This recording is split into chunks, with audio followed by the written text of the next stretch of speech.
Ladies and gentlemen, we're going to start the meeting in 2 minutes. 2 minutes.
Okay, ladies and gentlemen, we're going to go ahead and call this meeting to order.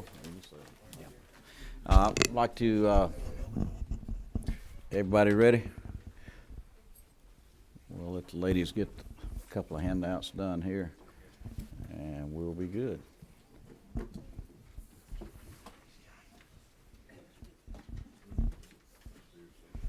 good, I got one. I tell you what, I got one of those too. If you want to sit down, just say we'll say. Okay, ladies and gentlemen, thank you for your attention. I'm going to ask Representative Gamble if he will open with a prayer for us. Let us pray. Dear Lord, we thank you for this day, God. We thank you for the opportunity to gather and discuss issues that impact our state and the people of our state. And I pray that you would just lead us and guide us in the decisions that we need to make. Give us insight and knowledge that we need to make these decisions. In Jesus' name we pray. Amen. Thank you, Representative Gamble.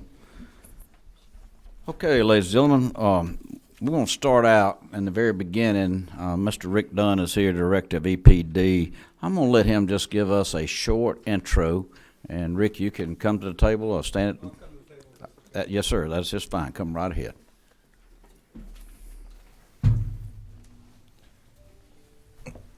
Good afternoon, Chairman Smith, members of the subcommittee. I'm Rick Dunn. I'm the Director of Georgia's Environmental Protection Division. And I know today is a hearing on HB 71, which would prohibit EPD from issuing or modifying surface mining permits on Trail Ridge for applications submitted after July 1, 2023. I'll start off by saying any blanket prohibition of mining on Trail Ridge like those contained in HB 71 is a policy question left to the General Assembly, and I'm going to let Chair Lady Taylor address that. As you are probably aware, however, EPD received an application for mining on a 773-acre plot on Trail Ridge in November of 2020. The northern boundary of that site is approximately 2.9 miles from the nearest boundary of the Okefenokee National Wildlife Refuge. We are in the process of evaluating this application and associated permits, and right now we are in the middle of a public comment period on a key part of the proposal. Chairman Smith, I think before hearing HB 71, before hearing the bill, he asked me to kind of talk about the process for evaluating the applications we currently have in-house. And in your packet, I believe David included a little diagram. It's an arrow colored in blue that attempts to illustrate our process. The process we are following was established by EPD in February of 2021, which was 3 months after the initial application was received, and we've been following that process ever since. The Georgia Surface Mining Act requires the approval of a mining land use plan that must include provisions for the protection of the environment and resources of the state of Georgia. The mining land use plan must include a description of the proposed mining process, provisions for the protection of adjacent watersheds from the effects of erosion and sedimentation, and a land reclamation plan when mining operations are complete. In this instance, the the plan must also identify impacts to adjacent natural resources like the Okefenokee Swamp, and where applicable, a plan to alleviate and/or mitigate the effects of such impact. The first step in our review process is a review of the mining land use plan.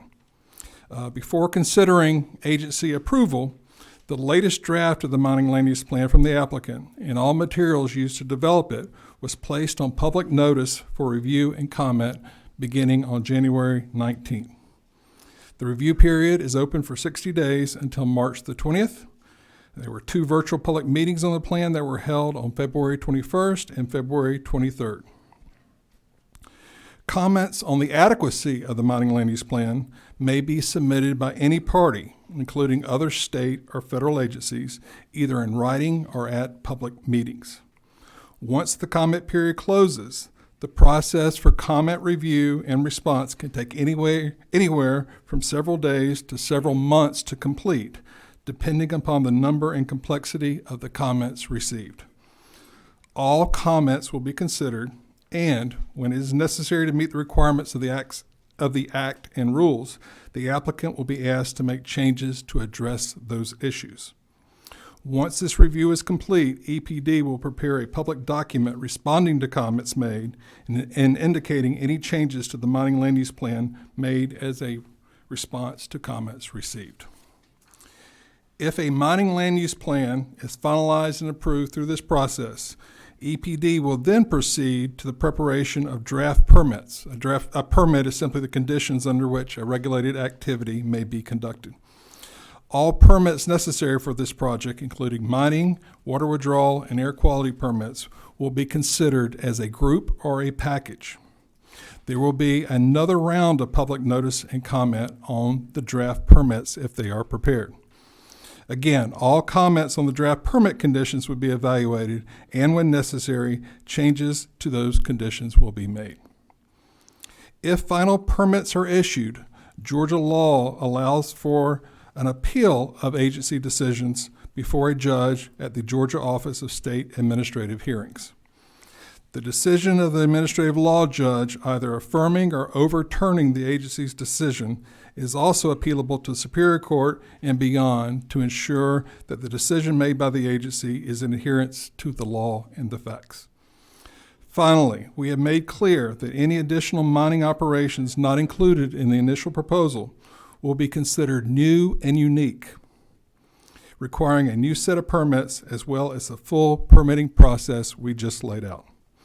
Mr. Chairman, that is the process we have established for the consideration of this application.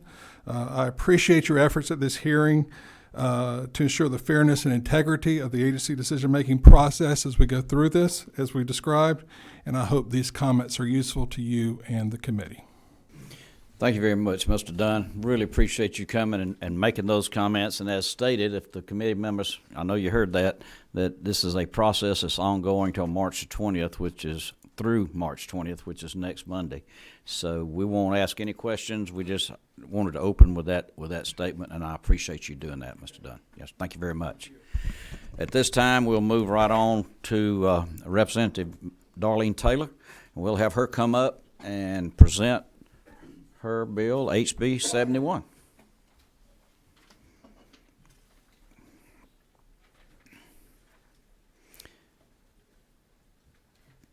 Thank you, Mr. Chairman. Good afternoon, members of the committee. I really appreciate y'all having this meeting and taking a look at this bill. It's House Bill 71. It's the Okefenokee Swamp Bill, and it is one to protect this particular part of our state.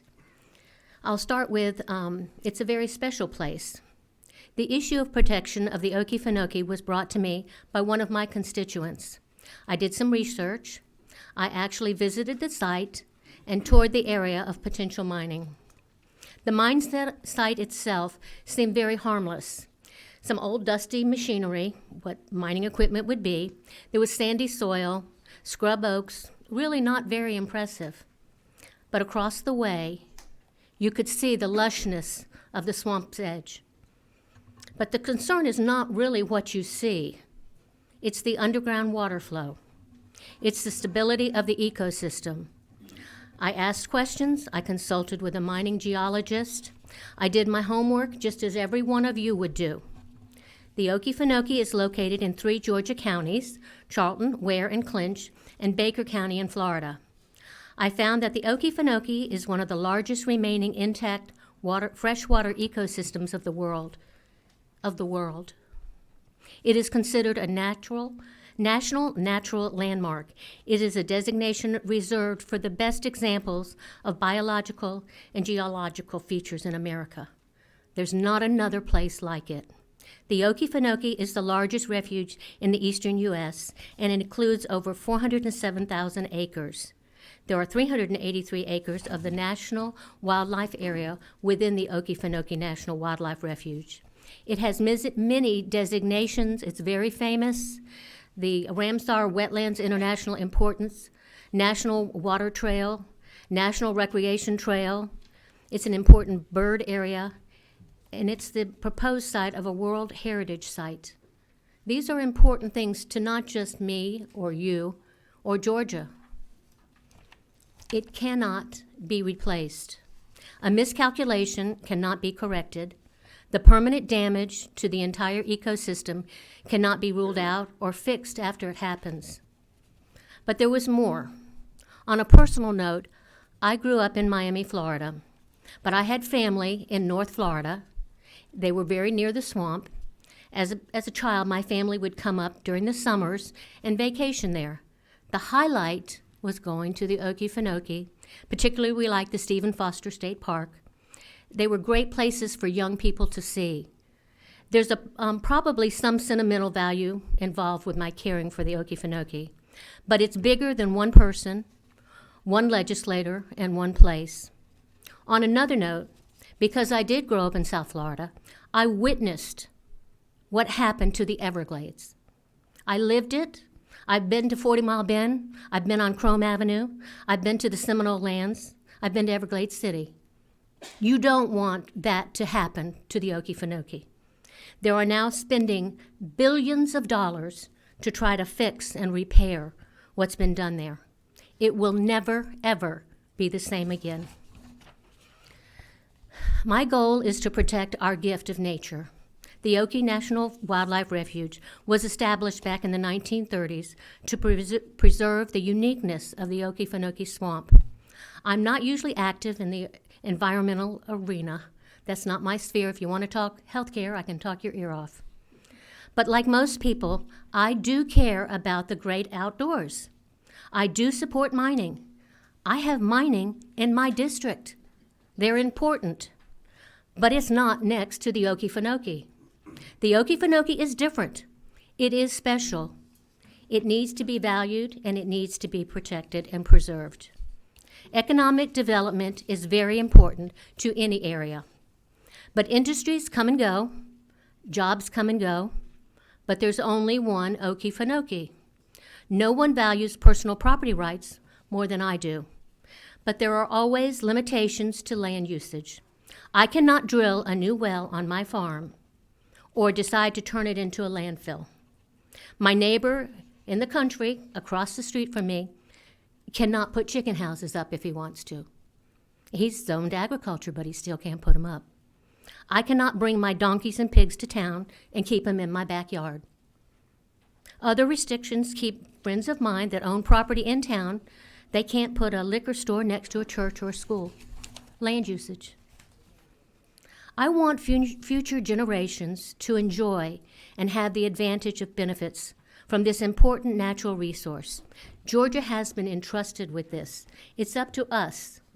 I know we have a process that our EPD goes through, and our director even said it. We are part of that process. Don't ever forget that. It's up to us. I do think that I can tell you all these emotional things and what it's really like, but I think you need to hear from the experts. So we have a list of folks that are going to come and tell you all the details, the facts, the things that I've studied, but they're experts. You don't want to hear from a little old girl from South Georgia. You need to hear from the experts what this will do and why I'm fighting so hard to protect it. So I do have some others that want to speak. Chairman Stevens, did you want to come to the podium and speak? If that's allowed, Mr. Chairman? Once, how about we do, I want to give the committee members a Sure. chance to Okay, ask you some questions before we Perfect. start with testimony. We've got a sheet. Y'all see right here, we've got a pretty good sheet. Okay. That's just the front part.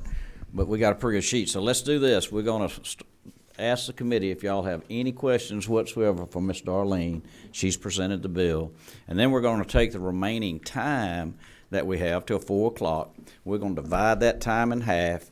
And you take your speakers, everybody that's going to speak for you, Ms. Darlene, and for the bill, y'all get together and decide once we declare how much time there is left, you'll have the same amount of time as the opposition side. So okay. that's what we're I doing. will add that, make sure everyone understands, this bill will not affect those permitting that are already out there and in process. It does not affect what is out there right now. It would be future after the bill is effective. Okay, we've got a question. Who's 28? Okay, Mr. Representative Townsend. Thank you, Mr. Chair. Just a quick question. Appreciate your bill. I guess, I know you don't live in the area. Have you, I guess, when you started planning this bill, did you get public input or did you talk to others in the area, the community people? Yes, I did. Quite a few, as a matter of fact. And that's, I will share with you, I have an Indian tribe in my district that has migrated from there, and they were very involved in part of that. But yes, I've talked to people from the area, and they are as concerned as I am. So yes, I did. And I also consulted geologists. I have a very good family friend that's a geologist. So I did my homework. Okay, thank you.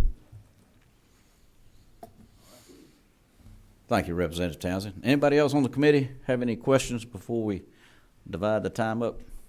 All right, here's what we're going to do. We just, you just showed it to me. David's figuring that up for us. He's doing our math. We've got 52 minutes per side. And so we'll take that amount of time, and the people that is going to speak for now, y'all understand, once that 52 minutes is up, we're going to stop. So if you got people you want to speak and they're down the list, y'all decide who that should be. I believe you have the list. Do you have? Well, we have the list, but everybody knows who they are, so I just didn't want to, I hate to cut anybody off at the end of 52 minutes, but All right. we're going to kind of use this like the speaker does, and then we'll Thank do you. the same for the other side. Okay? All right, so we're going to start out with Mr. Chairman, Mr. Ron Stevens, Representative Stevens, and I'll take 60 seconds, Mr. Chairman. This is highly unusual for somebody who's had his fingerprints on everything that from the mega site tax credits to jobs tax credits to enhanced jobs tax credits to the film tax credit, which made us #1 in the world, and to do everything that I can to make us the #1 state in the country to do business. But this is different. I've got grandchildren. I hope to have great grandchildren, as do you. And many of you have the same fingerprints on those things that made us this great state that we are. In this particular case, I'll just lean back to the place that the chairman just talked about. We got one Okefenokee, as we had the Everglades, and it's down to about, even today, since 100 years ago, it's still down about a third of the water flow that it had originally. So in my particular case, the folks in Richmond Hill, to your question, and Bryan County came to me and asked me to step forward, and I'm honored to put my name on it. Thank you, Mr. Chairman. thank you, Chairman Stevens. And I tell you, we may make it even faster, too, instead of having to come sit down, stand up. We're just going to use our podium. We've got a microphone there also, and we can use that podium if you'd like. And Ms. That's Darlene, perfect. you're welcome to sit wherever you want to sit, I'll so. sit here for now. All right, so that's good. Okay, so first person on the list is Dr. Rhett Jackson from UGA. And I'll let y'all state who you are and who you're with for the record.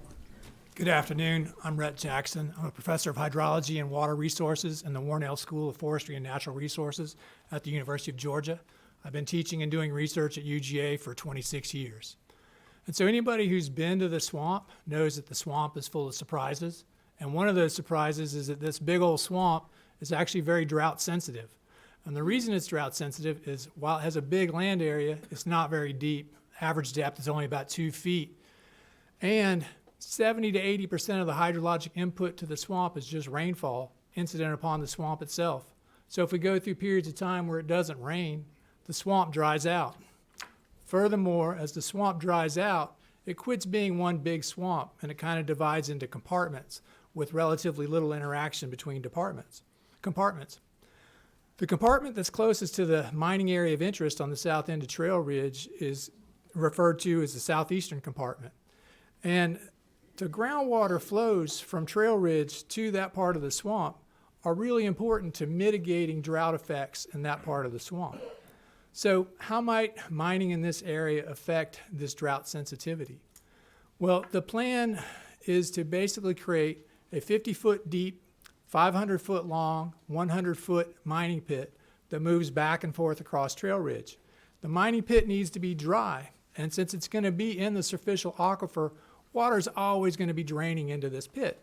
So the mines consultants have estimated that they need to pump about 1.13 million gallons a day continuously to keep the pit dry. Now, they don't want to have a discharge permit to surface water, so the plan is to evaporate all that water to the atmosphere. We call that a consumptive use in hydrology because that water is taken out of the system, but it's not returned to the system locally. It's going to go to the atmosphere and fall as rain somewhere else. So, by a quirk of Georgia law, by the way, pulling water out of a mining pit is not considered a groundwater withdrawal because it's not coming out of a well. So there is no permit that's actually necessary for withdrawing that 1.13 million gallons a day from the superficial aquifer. Now, if we convert that 1.13 MGD into units that hydrologists use to measure flows in America, that's cubic feet per second. That's 1.75 cubic feet per second. So another thing to understand about this is that Trail Ridge, which is the natural earthen dam that created the swamp in the first place, acts as a hydrologic divide. So groundwater on the west side of Trail Ridge flows to the swamp and helps support the swamp. Groundwater on the east side of Trail Ridge flows to the lower St. Mary's.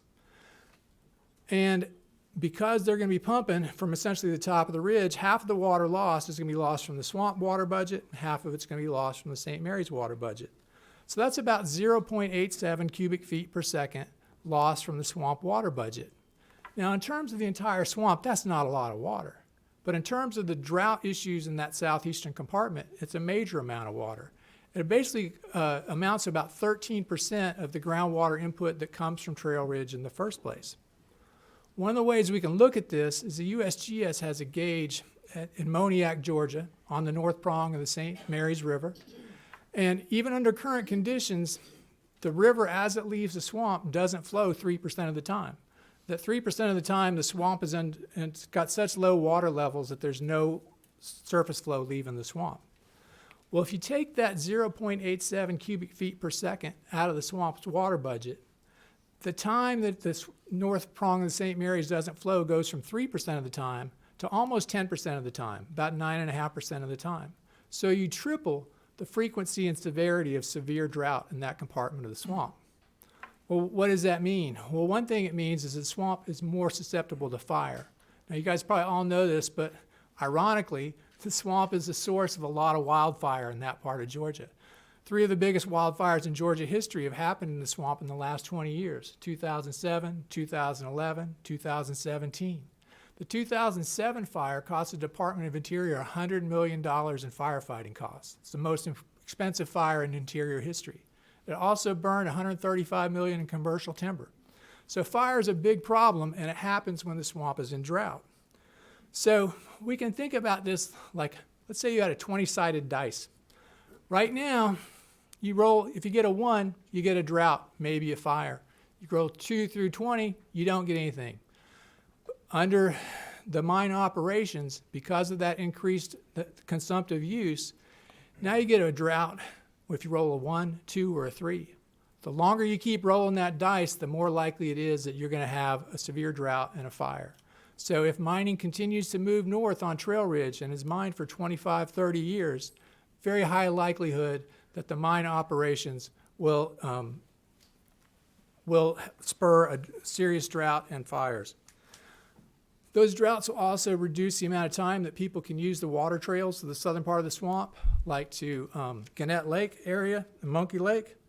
And it will change swamp ecology by changing the competitive balance among plants that have different drought tolerances. Now, what's the mine going to do with all that water? They plan to evaporate it to the atmosphere using mechanical evaporators.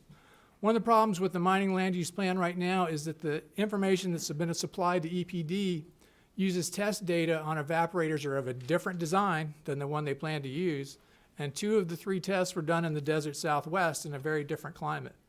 One of my concerns about mining operations in that area is that if we have wet periods or very humid periods, this evaporation is not going to get rid of all the water that's being pumped continuously, and we're going to have some surficial discharges. Right now, the plans have no contingency plan for either monitoring where, if and where those overflows occur, what would be monitored if they did occur.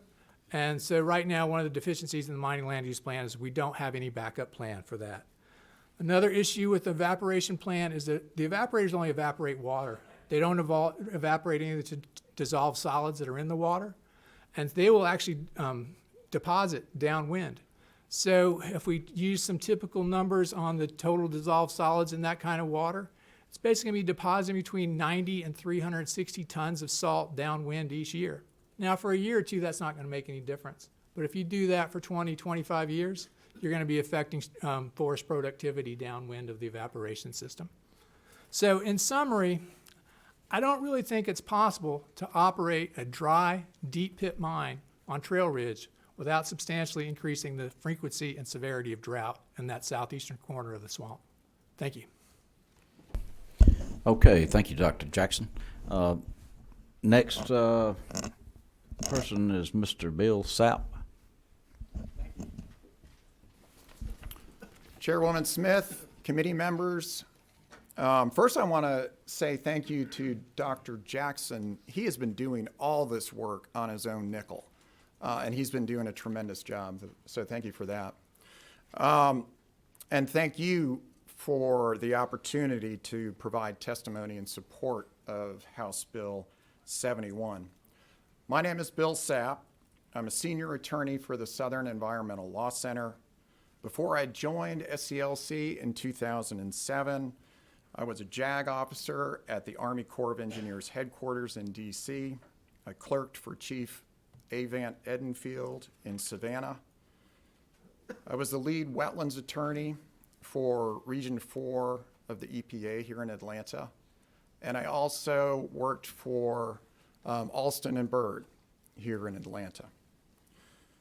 I'm also the chair of the Okefenokee Protection Alliance, which is a coalition of over 40 local, state, and national organizations. We collectively represent over 5 million members. And the mission of the Alliance is to protect the Okefenokee Swamp for this generation as well as future generations. The path forward for House Bill 71 is guided both by the Georgia Constitution and the will of Georgia's citizens. The Georgia Constitution established the Georgia House with its many elections and its many districts to be the government body most in tune with the wishes and desires of Georgians. The Georgia Constitution goes on to empower the General Assembly as a whole to protect, and I'm quoting here, to protect and preserve the vital natural areas of this state. Well, Georgians have made it abundantly clear that the Okefenokee is vital, and they want it protected from inappropriate land uses like mining on its very doorstep. Georgians have made this position clear in tens of thousands of written and oral comments to the Corps and EPD, in newspaper articles, op-eds, letters to the editors, interviews, and polling data. They've done it through high school camping trips and second grade school visits, through award-winning documentaries, and I suspect by calling you their legislators in record numbers. In short, Georgians from across the state have made it clear that the Okefenokee is a Georgia treasure and they want it treasured. The Georgia Constitution also makes clear that it is the General Assembly, not executive agencies such as the EPD, that should be gauging public will, identifying vital areas of the state, and protecting them over the long term. The EPD is not designed or equipped to do any of these critical tasks. The EPD was created to evaluate applications based on laws passed by the General Assembly and where an applicant can prove that their projects will not harm the environment. It's the EPD that is supposed to wait on the General Assembly, not the other way around. Had we worked together to pass a House Bill 71 during the DuPont experience, we would all be better off now. Finally, under legal precedent from Justice Scalia on down, House Bill 71 will not lead to a taking of private property. There's no current mining within the area covered by the bill, and the bill does not impact the current mining proposal that is under consideration at this time. And landowners, and this is especially important, and landowners will continue to be able to grow timber, to farm, to develop, and to hunt on their land.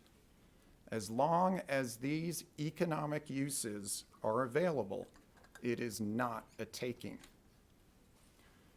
It is also critical that we remember that all Georgians have property rights, which includes the right to enjoy our public lands unimpaired. Thank you.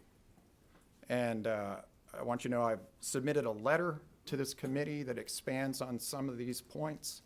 And I also want you all to know that the Okefenokee was featured on Jeopardy in a question just last night. So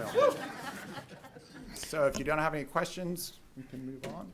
Thank you, Ms. Sapp. Thank you. Not now. We'll get to the end. Huh? All right. Next is Mr. Michael Lusk. Thank you, Mr. Chairman, and members of the committee. My name is Michael Lusk, and I am the refuge manager of the Okefenokee National Wildlife Refuge within the U.S. Fish and Wildlife Service. I have been there 9.5 years, and I have been a certified wildlife biologist for over 30 years. The Okefenokee National Wildlife Refuge was established in 1937 and currently includes more than 407,000 acres, which encompasses 93% of the Okefenokee Swamp. Therefore, the refuge is the primary owner and manager of the Okefenokee Swamp. The Okefenokee National Wildlife Refuge is an important unit of the National Wildlife Refuge System, which is managed by the U.S. Fish and Wildlife Service. The Okefenokee National Wildlife Refuge was established to, quote, provide refuge and breeding ground for migratory birds and other wildlife. As the refuge manager, my primary role is to oversee the operations of the refuge and ensure the purposes are upheld. It is within that role in mind that I offer this testimony to you today. The refuge is an internationally recognized destination, seeing approximately 400,000 visitors annually.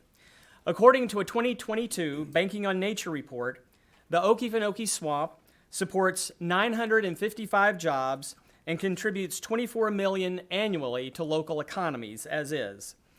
The swamp has been designated as a national natural landmark by the Secretary of Interior and as a wetland of international importance by the Ramsar Convention on Wetlands.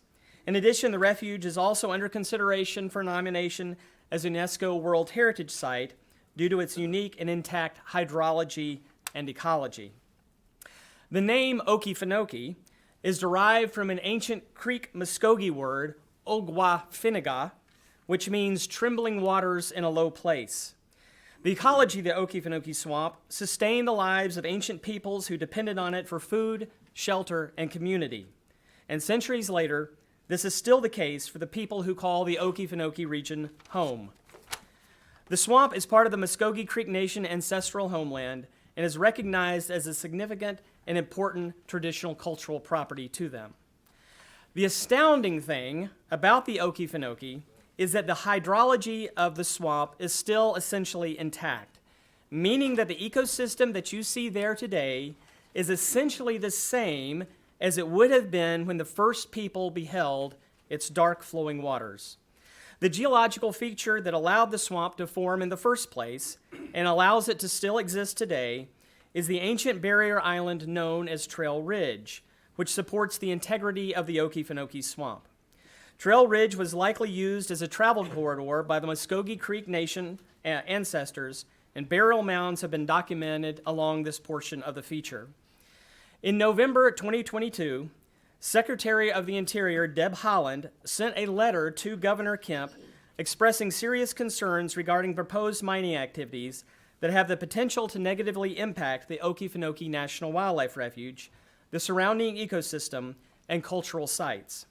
In her letter, the Secretary strongly recommended that the state of Georgia not move ahead with approval for proposed titanium dioxide mine adjacent to the refuge. Surface mining along Trail Ridge and other areas adjacent to the refuge would damage the integrity of the Okefenokee Swamp and the important cultural values of this area. I have provided the committee with a copy of Secretary Haaland's letter to be included in the record. Thank you for allowing me to testify today about the significance of the Okefenokee National Wildlife Refuge. Of course, I'd be happy to answer any questions, and if any of you have not been to the refuge and would like a personal tour, I would be most happy to accommodate you at any time. Thank you. Yes, sir. Thank you. Appreciate your comments. Mr. Josh Howard.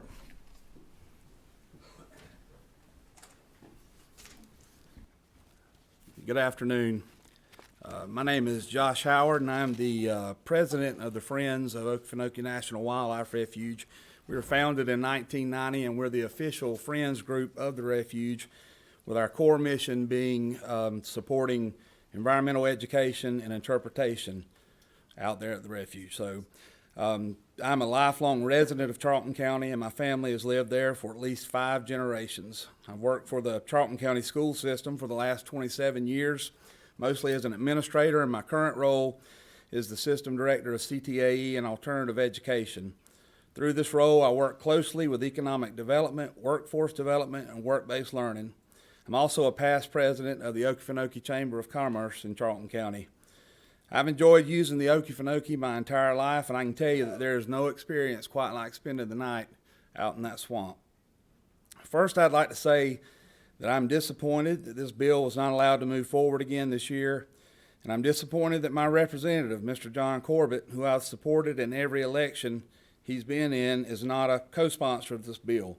I'm also bewildered that we are having to fight so hard to get something as unique and wonderful as the Okefenokee Swamp protected.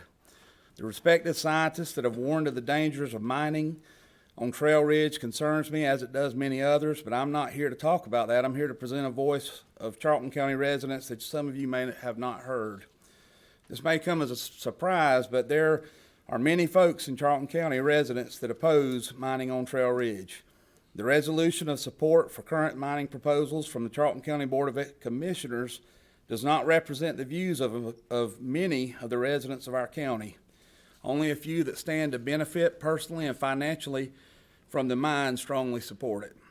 Those voices do not speak for the rest of us.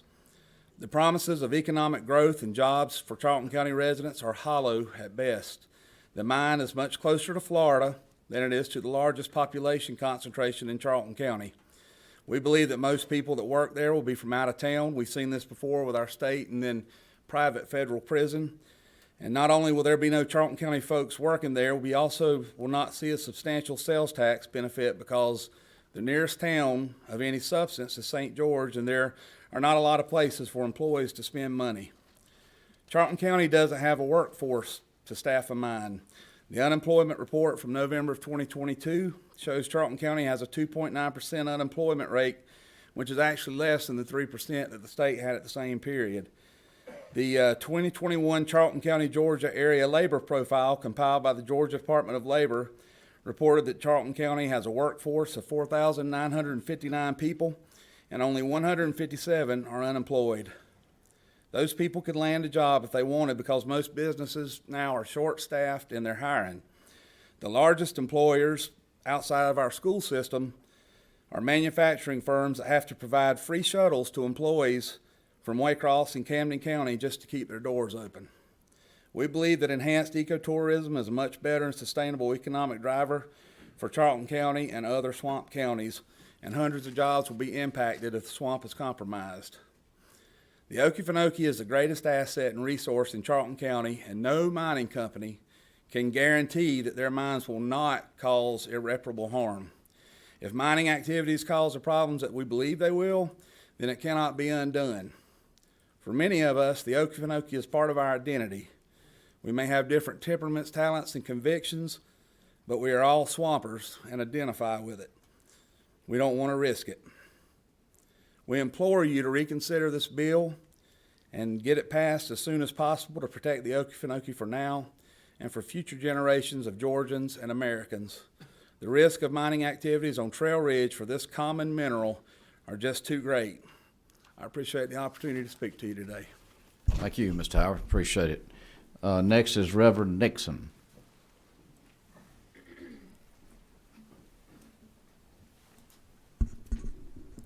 Thank you all for having me here. My name is Antoine Nixon, but who I am is of little significance to you all. What I am and what I stand for probably should be.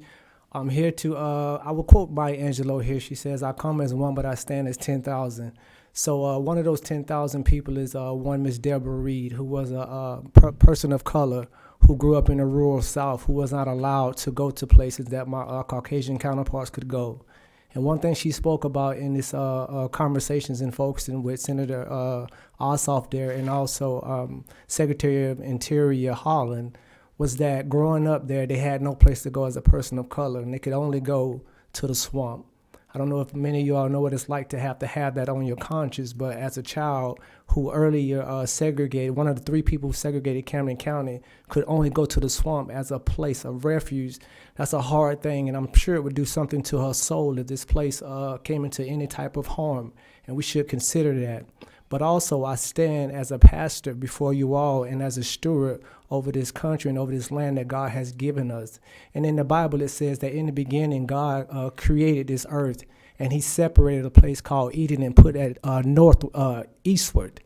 And while separating that place, he put Adam in the end of it. And when he put Adam there, he gave him 2 responsibilities, which was to dress it and to keep it.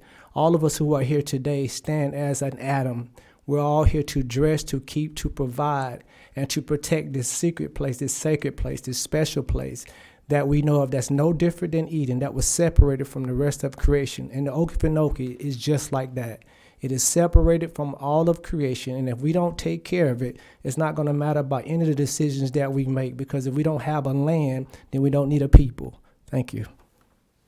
Thank you, Reverend. Appreciate your comments. Mr. Cliff Oxford. Thank you for having me. I'm Cliff Oxford. I was born on Route 3, Swamp Road. And fortunately, those survival swamp instincts carried over. I came up here, went to school, then with myself and 7 or 8 technology rebels started a technology company. And we grew that to several thousand. And because you made Georgia a great state to do business in, was one of the reasons we were able to compete against technology companies in California. But after STI and selling that company, I went to Emory, where my alma mater, endowed the Emory Entrepreneur MBA program. After that, I wrote a daily column for Forbes, and I also wrote for the New York Times, hoping that covers all the political spectrum in both of those magazines. Today, I run the Porsche Cliffco think tank, which we have the 100 top entrepreneurs across America. And I invite the committee April 18th to come to one of our meetings at Porsche. But what I'm most excited about, as I've gone through my career, I'm going back home and I just got 250 acres of pine trees about 3 miles from Trail Ridge, the way the crow flies. And I'm going to be a small-time tree farmer. And I used to tell people I was going to be a small-time technology company. But I want to go back and commit to this region. And I want to talk to you about entrepreneurship, the environment, and economic development. Because I think the three go together. They always have gone together. Entrepreneurs have always been the biggest environmentalists. And I saw the CEO of Twin Pines in Charlton County when I went there. And I told Mr. Mills, I said, look, I'm all for economic development. If you will come and convince through science these people like Mr. Jackson from University of Georgia, you come and convince him through science that you will not harm that swamp. You won't hit that aquifer. And people, I've been through the swamp in summers when it gets dry. It comes from this Majesty to Siberia when it goes dry. And you pray for rain. But I asked Mr. Mills, I said, come and let's have a peer-to-peer group. When I used to go against IBM as a small technology company, I wanted to go before committees and prove what we were doing was going to make lives better and make technology better. And to this day, Mr. Mills has not taken my advice. I give out a lot of business advice these days, and this is one that certainly was not taken. And I'll ask the committee, if you had 12 plumbers come to your house, like Mr. Jackson, and say, you shouldn't do this because you could dry up all of your land. You shouldn't put this water system in because it'll dry up all of your land. And you had one manufacturing rep next to him saying, yes, you should. Don't worry about it. We got it handled. The plumber's trying to look after you. And the manufacturing reps, like I used to be in technology, we're trying to make money. So I would ask you to please consider this. And I'll end by saying in 2018, because I still got a lot of swamp in me, 2018, I took 35 CEOs from the Swamp to Sea Tour, CEOs all over the country. And they came and said, where in the world has Georgia been with this Okefenokee? When they saw Cumberland Island, saw the St. Mary's River, saw the swamp. These are CEOs of major companies. So what I would like to do is come back to this committee and let's talk about how we can get 3,500 CEOs to come down to the swamp, because the resource is there, and it would be a tremendous mistake to take this kind of risk. I'm a risk taker. I've taken some of the craziest risk in the world. To put a hole down in the swamp would be unprecedented, and I think Georgia would have a scar not only in the swamp, but it would be a scar for this state forever. So I so kindly ask all of you to consider HB 71. And I thank Ms. Darlene for bringing this, because I plan to go back and be your neighbor very soon. Thank you. Thank you, sir. Appreciate it, Mr. Oxford. Miss Emily Floor. Thank you for the opportunity to represent the St. Mary's River at the Georgia Capitol today. My name is Emily Floor. I'm the Executive Director for St. Mary's Riverkeeper, an independent environmental advocacy group charged with being a trusted voice for and a protector of the St. Mary's River, its watershed, and the tributaries in the 4 counties it serves: Camden and Charlton County in Georgia, Baker and Nassau County in Florida. Arising from the Okefenokee Swamp, the St. Mary's River forms the border between southeast Georgia and northeast Florida, flowing 130 miles to the Atlantic Ocean, where it empties at Cumberland Island National Seashore. To get there, the river flows along the southwestern, southern, and eastern margins of Trail Ridge before heading east. A river is only as healthy as its headwaters and tributaries, and the St. Mary's River is bookended by 2 national treasures, the Okefenokee Swamp and Cumberland Island National Seashore. It is imperative we maintain the health of the entire ecosystem connected to the river. St. Mary's Riverkeeper is concerned the proposed mine, as presented to Georgia EPD, will negatively impact the St. Mary's River watershed. The significant risk of failure and use of several experimental and untested techniques for sand mining is concerning due to the catastrophic events that could happen should something go wrong. The St. Mary's River and its headwaters, the Okefenokee Swamp, are pristine waterways and loved by all locals and those who come to experience its scenic wilderness. House Bill 71 would protect much of Trail Ridge from future mining operations to ensure the continued existence of the Okefenokee Swamp and the ecosystem connected to it. However, what the bill does not mention is that it also protects the St. Mary's River in its entirety from swamp to sea. One bill can preserve two beloved Georgia waterways. I invite every member of this committee to come and experience the beauty of the St. Mary's River. Much like the swamp, the St. Mary's River provides an opportunity to escape from the hustle and bustle of the world. With very little development along the waterfront, you can go for miles without seeing a single home. With blue skies, green trees, white sandy shorelines, and the darkest black water, you cannot help but be in awe of the spectacular place. Thank you. Thank you, Ms. Floor. Appreciate it. Mr. Worley. Good afternoon, Mr. Chairman, Madam Chair. It's great to see all of you distinguished members. My name is Mike Worley, and I'm President and CEO of Georgia Wildlife Federation, one of our state's oldest and largest conservation organizations. We were founded in 1936 in the Lanier Hotel in Macon, Georgia, by hunting and fishing clubs from across the state. Today, we've roughly 30,000 members, and we represent a broad spectrum of Georgians, while still remaining true to our hunting and fishing roots. We've been partners with our state's wildlife agency since our founding and since their founding. To sum up who we are in one sentence, GWF advocates for the professional science-based management of our wildlife and natural resources, or as we like to say, we are keeping Georgia wild. I'm here today to speak on behalf of protecting the Okefenokee National Wildlife Refuge for today and tomorrow, for those of us here and now and generations to come, both from within Georgia and around the world. Founded in 1937 as a refuge and breeding ground for migratory birds and other wildlife, the Wildlife Refuge provides habitat for threatened and endangered species such as the red-cockaded woodpecker, wood storks, indigo snakes, and a wide variety of other wildlife species. It is world-renowned for its amphibian population that are bioindicators of global health. More than 600 plant species have been identified on refuge lands.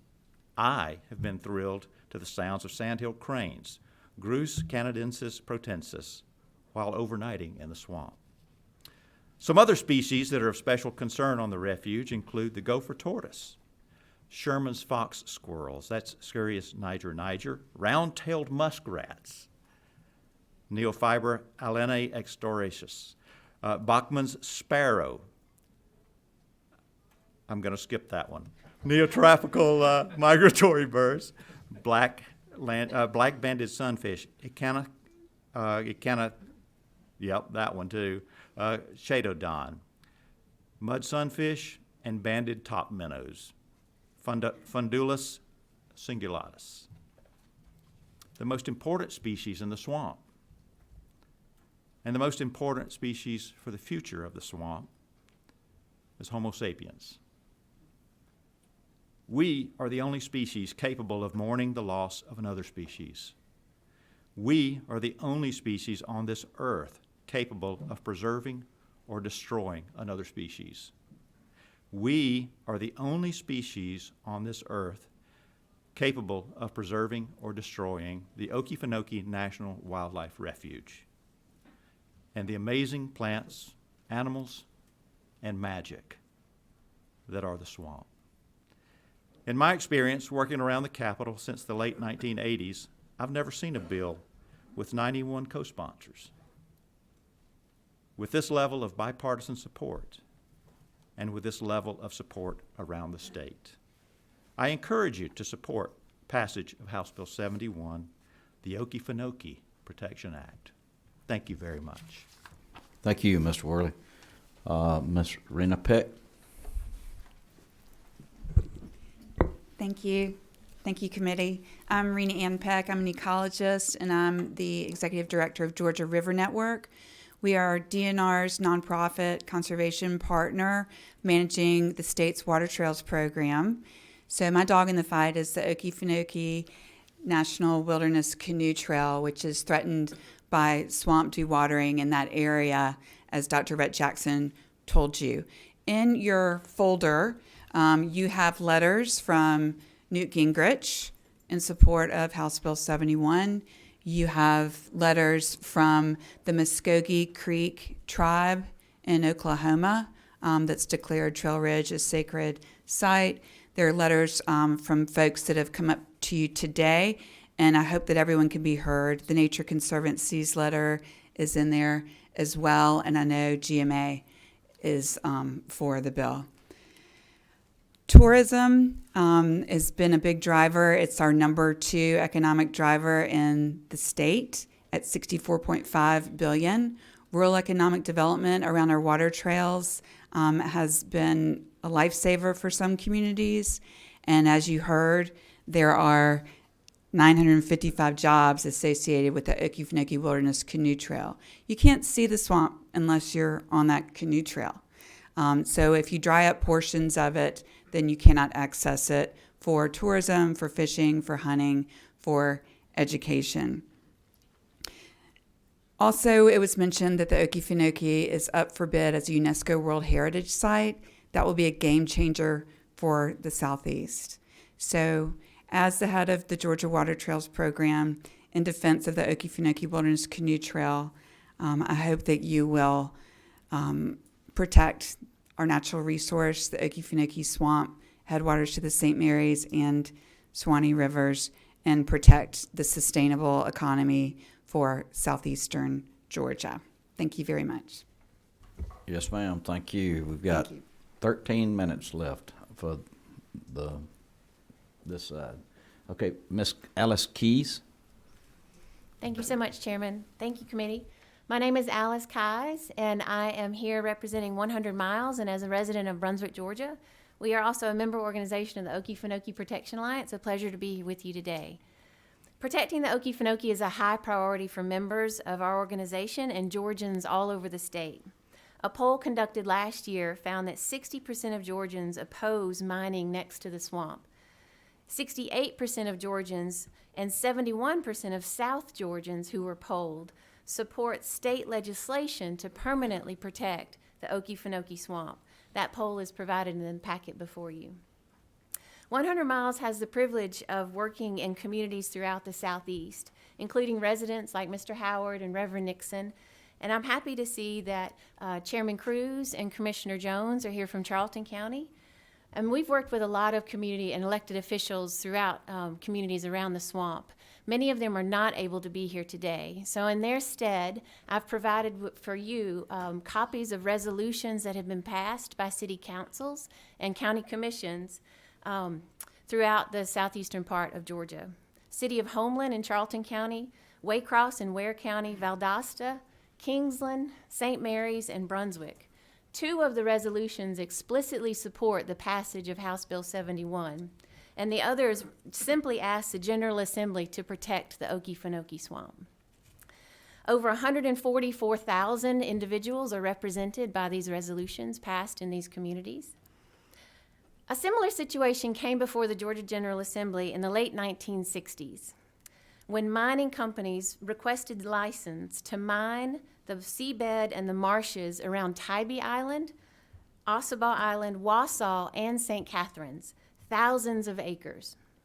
But state officials led by Representative Lead Harris, whose district was just south of the area that was threatened, understood that this beloved landscape, once it was compromised, would never be the same again. So, with abundant support from the residents and the state of Georgia residents, the Georgia Coastal Marshlands Protection Act was passed in 1970. So please, act on your authority, respond to your constituents, and pass House Bill 71, the Okefenokee Protection Act. Thank you so much for your time. Yes, ma'am. Thank you. Mr. Josh Marks.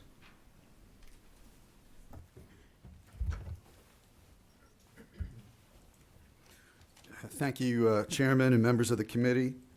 My name is Josh Marks, and I'm president of Georgians for the Okefenokee. a statewide organization dedicated to the swamp's protection. I have worked in the field of environmental law and policy for over 30 years, including advocacy for the Okefenokee on and off for 26 of those years. I want to talk about history and how if we don't learn from it, we are destined to repeat it, one of the most famous sayings. Back in the 1990s, I was part of the team that successfully persuaded DuPont to abandon its proposal to mine 39,000 acres on Trail Ridge along the entirety of the refuge's eastern boundary. Like today, there was a widespread public uproar about that proposal. Citizens around the world were joined by the Interior Secretary and Senator Max Cleland, along with Governors Miller and Barnes, and the DNR board, all of whom opposed what was universally acknowledged as an existential threat to the swamp.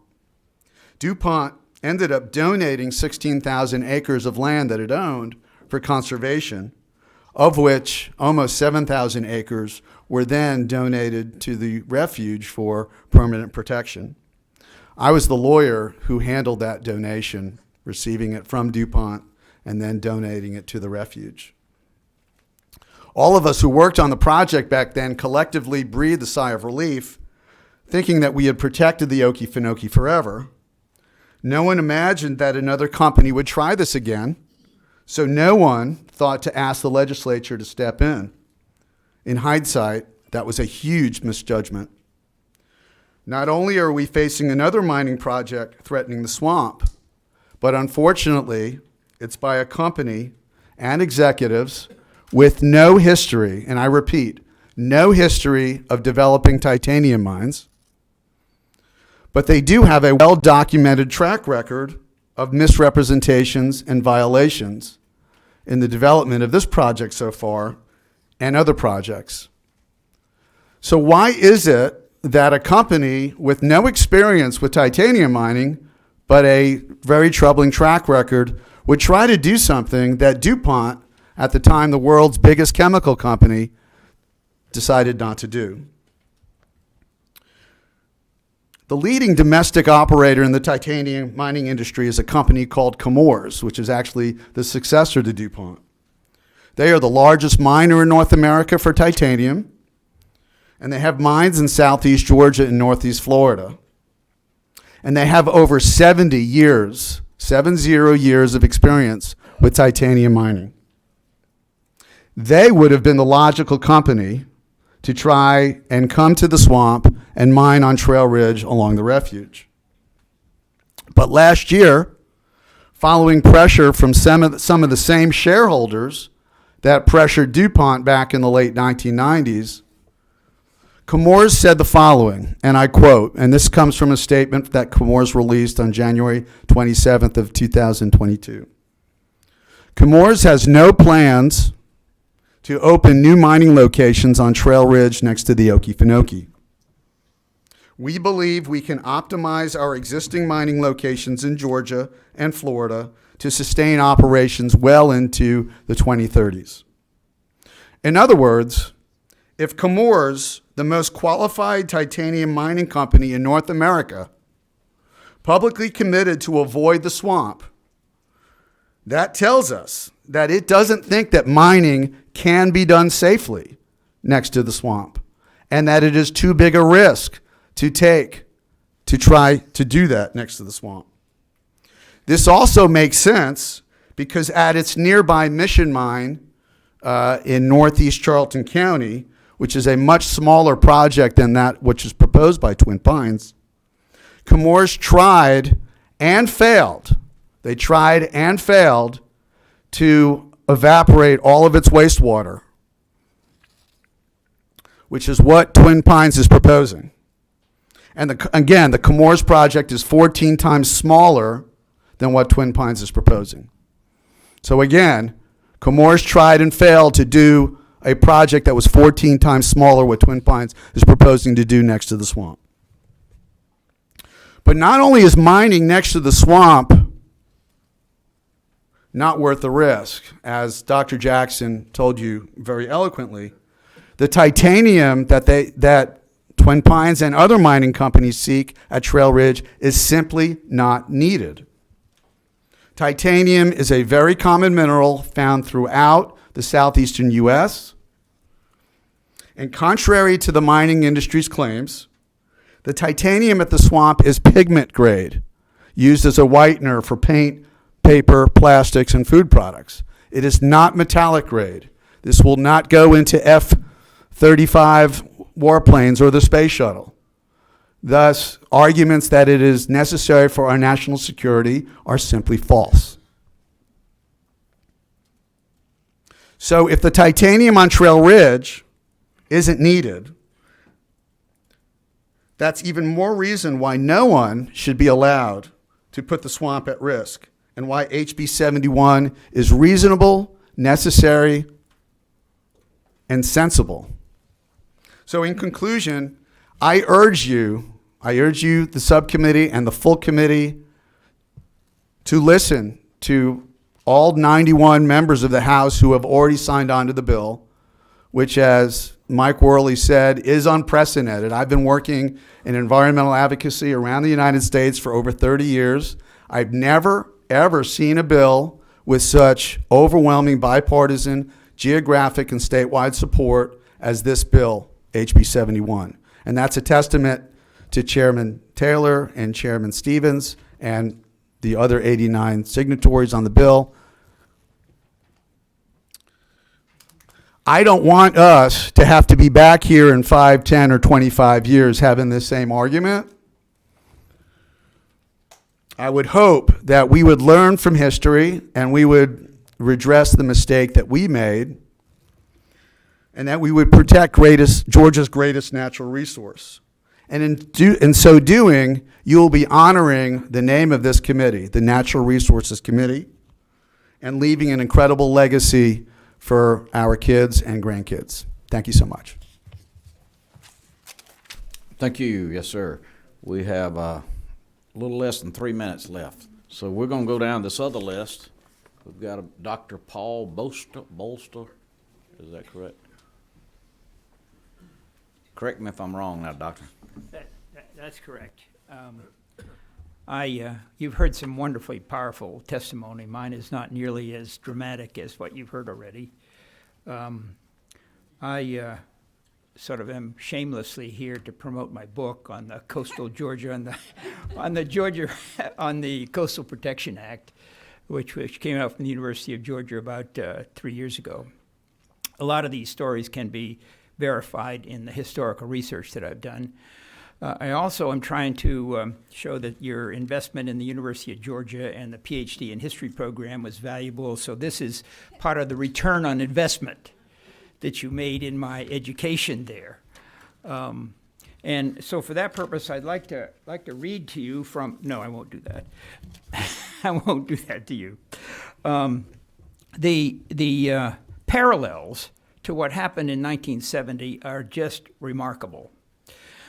You've already achieved one of the things they did in 1970 and made this issue bipartisan. The bill passed in 1970 to protect the coast with actually a higher percentage of Republicans voting for it than Democrats. So it was an important thing that back then, environmental policy, protecting the critical needs of the state of Georgia, critical places, was a bipartisan issue.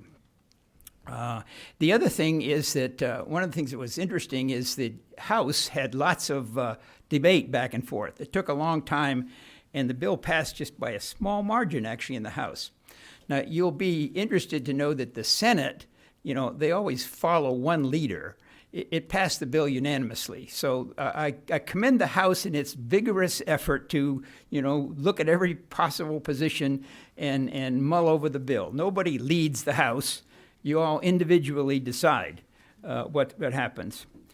So there are some simple little sort of lessons, I think, from 1970, and that's what I want to give you is some history here of Georgia's tremendous effort to preserve the coast and to preserve its natural resources. First of all, in the process that they had public hearings. There were 9 public hearings in those 2 years to listen to the public. One in Savannah lasted for 2 days. Everybody got a chance to talk who wanted to talk. So public hearings are the way that legislators get to understand what the experts have to say, what the general public has to say. In that Savannah hearing, I think all told are 200 people that talked, and only one was for the mine. First of all, the other thing is study committees. I think you have in the breast of this committee a study committee. They had one in the House and one in the Senate. They worked vigorously to try to understand what Georgia should do.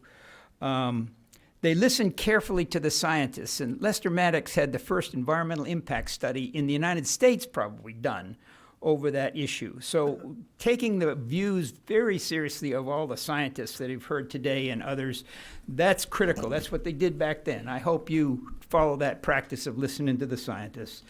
The choice that Georgia had was industrialize the coast by mining it or use it for tourism. And they made this decision that we were better off as a state economically and developmentally and for jobs to use it for tourism. And that has proven itself over and over again that the benefit of environmental preservation is tremendous for tourism.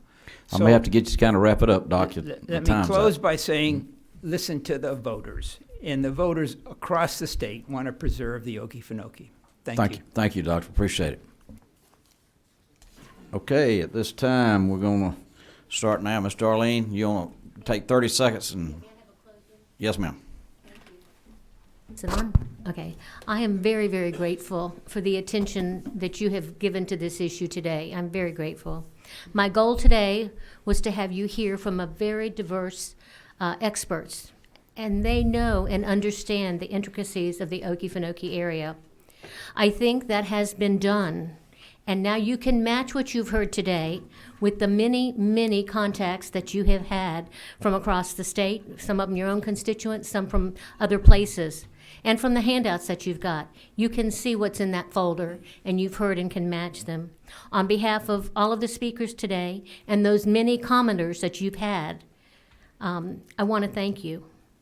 And I very much look forward to a very positive future outcome for the Okefenokee. Thank you very much. Thank you, Representative Taylor. Appreciate it. All right, we're going to take just a minute and transition over. We'll start with Mr. Joe Hopkins.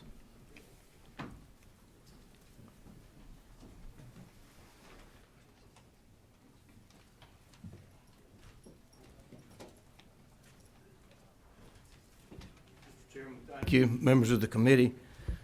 I don't have an army of folks behind me, so I don't have thousands of polls that I got to write up my questions and get poll answers for or anything else. I'm a private landowner. I'm glad the gentleman that brought up the DuPont thing, because you see this here, I happen to be around in the 90s also. Actually, it was some of our property that was involved in that controversy. And we had something very similar to this. We were flooded with groups that were in opposition to the mine. They came in, they were going to save us. They were going to build a research center, which we ultimately did. They also, when DuPont agreed to, as part of the collaborative agreement that we all signed, that when DuPont agreed not to do it, the county was going to get $5 million in lost revenue that it would have brought in from the mine and digest, it would have gone. Our company, my family company, we were going to get paid for the deposits. The research center got built.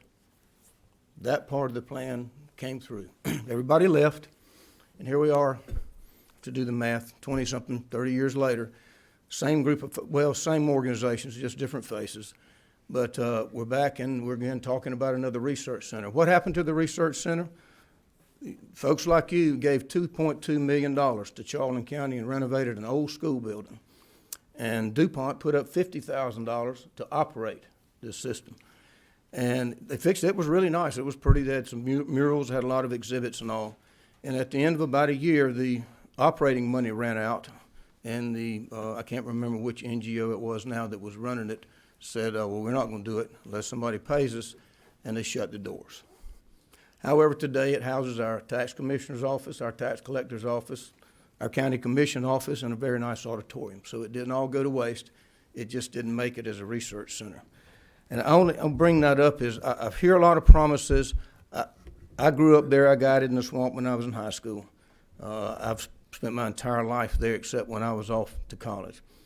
And I don't want to see the swamp harmed any more than anyone else. Secondly, let me point out I'm not here on behalf of Twin Pines. I'm here on behalf of Toledo Manufacturing Company, which owns land adjacent to the swamp along Trail Ridge. And yeah, I listened to, actually I've read Dr. Jackson's, I think the last was a 5-page report, if I'm correct on that. And I read it, and I found one thing interesting is I assume that everyone, that they know about mobile mining. Titanium can be done with mobile mining. Interesting thing about mobile mining is it recirculates and reuses 98% of the water.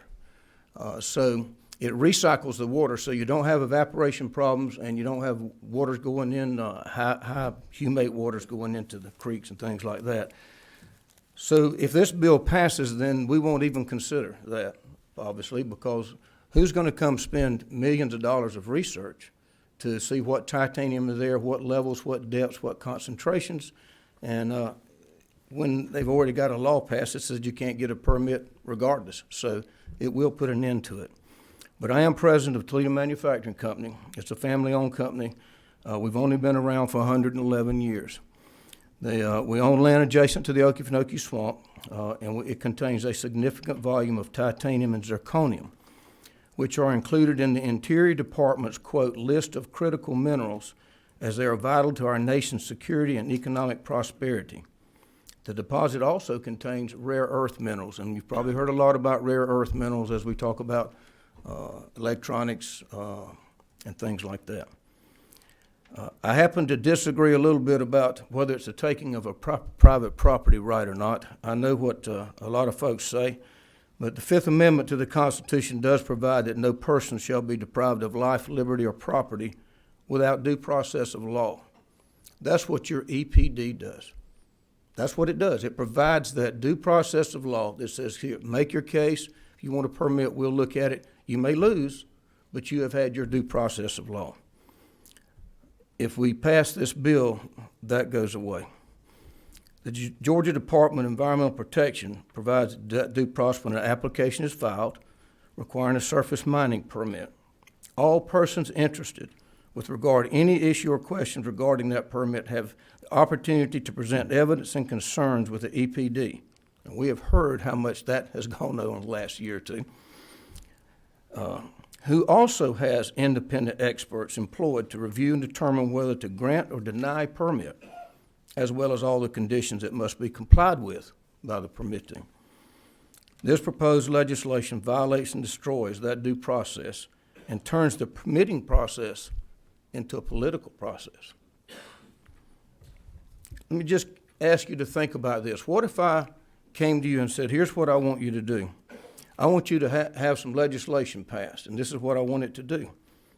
I want it to require the EPD to give me a mining permit. I don't want to go through any kind of process now. I just want you to require them to. You'd think that was the most ludicrous thing that I ever came to you and asked you to do. That's exactly what they're doing in the reverse. They're saying, deny this permit. We don't want to see what the EPD, we don't want to see what independent experts, and I use that word cautiously because it's very difficult to find an independent expert anymore. Everybody has an opinion, everybody has a bias. But at least I hope that the EPD has some folks that are independent. I don't think we really want to get the process of permitting and all to become a legislative issue so that you get to deal with all types of issues. This may just be the surface. And we will have opened Pandora's box, and I'm afraid you may have trouble closing it after that. But another thing I'm really interested in is why in southeast Georgia and northeast Florida for 70 years, the past 70 years, we've been mining titanium minerals on Trail Ridge, adjacent to Trail Ridge, just off of Trail Ridge, within 2 miles of the St. Mary's River, within 2 miles of the Satilla River. That's going on right now, within 2 miles of the Satilla River. It was a Southern Onyx mine that's now owned by Chemours. Go down there and talk to the people that work there that have those jobs. They're good jobs. The starting pay is $22 an hour with benefits. That may not sound like much up here in Atlanta, But in a poor county like I live in, that's a good starting pay right out of high school with only a high school education. And we've got a laboratory. We've got a living laboratory of what's happened with surface mining done on these various formations. So it would not be very difficult to go down and say, let's if we need it, let's take a year or two and let's do some research. Let's put some test wells in. Let's see what kind of problems we have with water tables here, on the ridge, off the ridge, and let's see if we have a problem. I don't know if any of you watched the TPC this last weekend at Sawgrass, but that's on reclaimed mine land, Sawgrass. We have a federal prison built on top of reclaimed mine land right north of Folkston, right where I live. And we have a residential community. And the lakes that were left when Humphreys finished mining for DuPont back in the 60s, 70s, whenever it was, the lakes that are left, that's where the most valuable residential lots are, around those lakes. It doesn't leave a ghost town. And if you've ever been to Regency Square in Jacksonville, which used to be a real active mall, but it's been replaced by more modern ones, reclaimed mine. Well, actually, it wasn't reclaimed very well, but mined land down there. So all I ask y'all to do is, I think we just need to slow down. I understand everybody upset. If I knew for a fact, or I felt like it was going to, maybe the proposal they have is not what you need, but would a mobile mine work? If you pass this, we'll never know that. We'll never know. And our rights will be taken, I can assure you, without any money. Thank you. Thank you. I'll be glad to answer questions if you have any. Okay, we'll go down and see if we got some time left. Thanks, Mr. Hopkins. Mr. Drew Jones.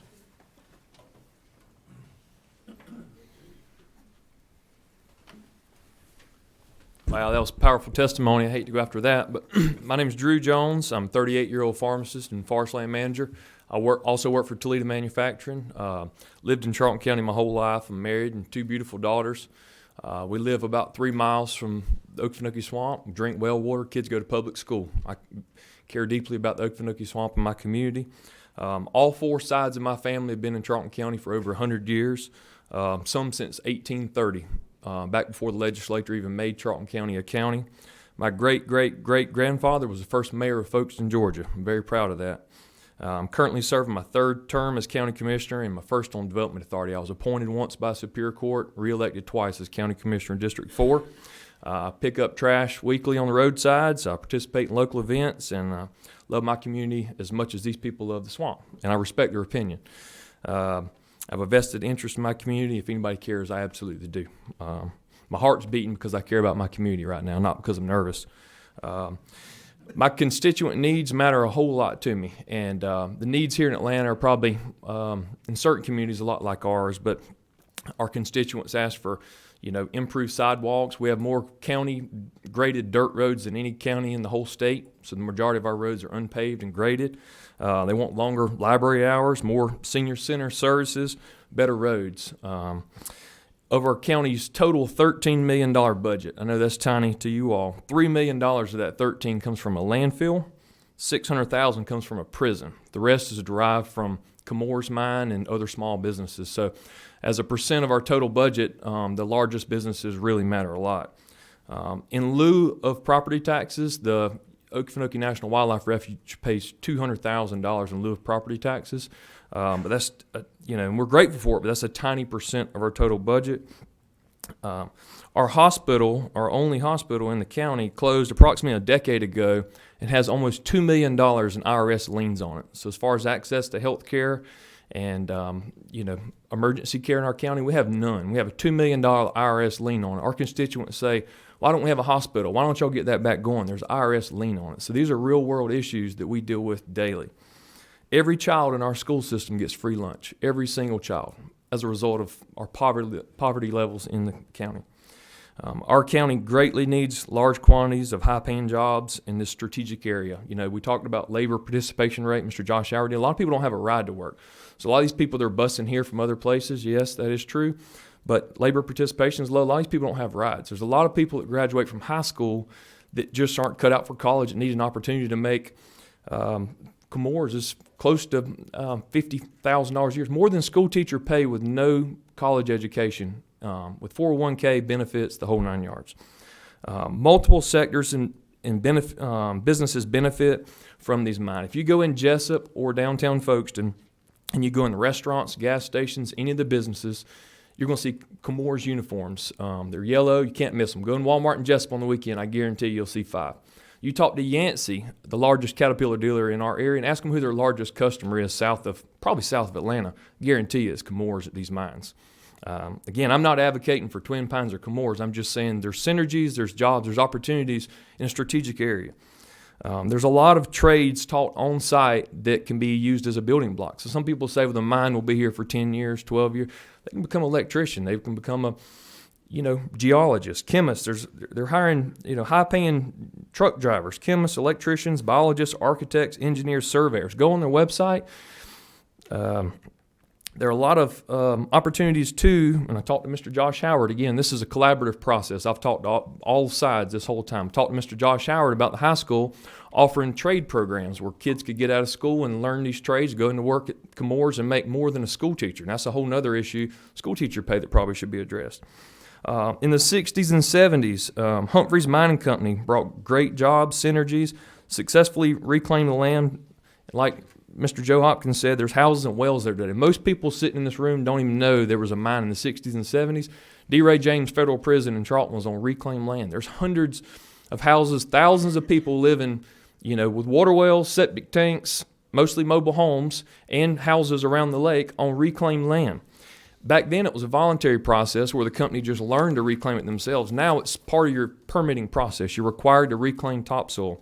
I personally own land with my brother that was mined by Southern Onyx, now Chemours, on the North Mine in Charlton County. So I've been a part of the reclamation process the whole time. And let me, in 10 seconds, explain how this thing happens. They do an environmental once the permit's done, they do an environmental assessment. Chemours got the University of Georgia Gopher Turtle team to move the gopher turtles to a state park.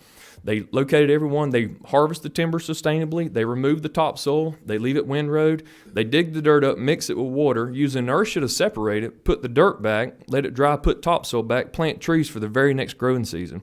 So there's even a lot of thought that, there's a lot of times you wouldn't even miss a growing season in a normal pine plantation. You normally cut trees, you plant them the next winter.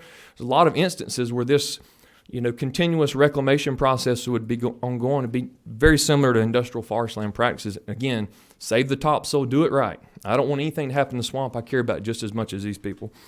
But Chemours has been in Charlton County since 2014, 2 to 3 miles depending on where they are at the certain time from the Satilla River. They sustained 60 to 80 jobs.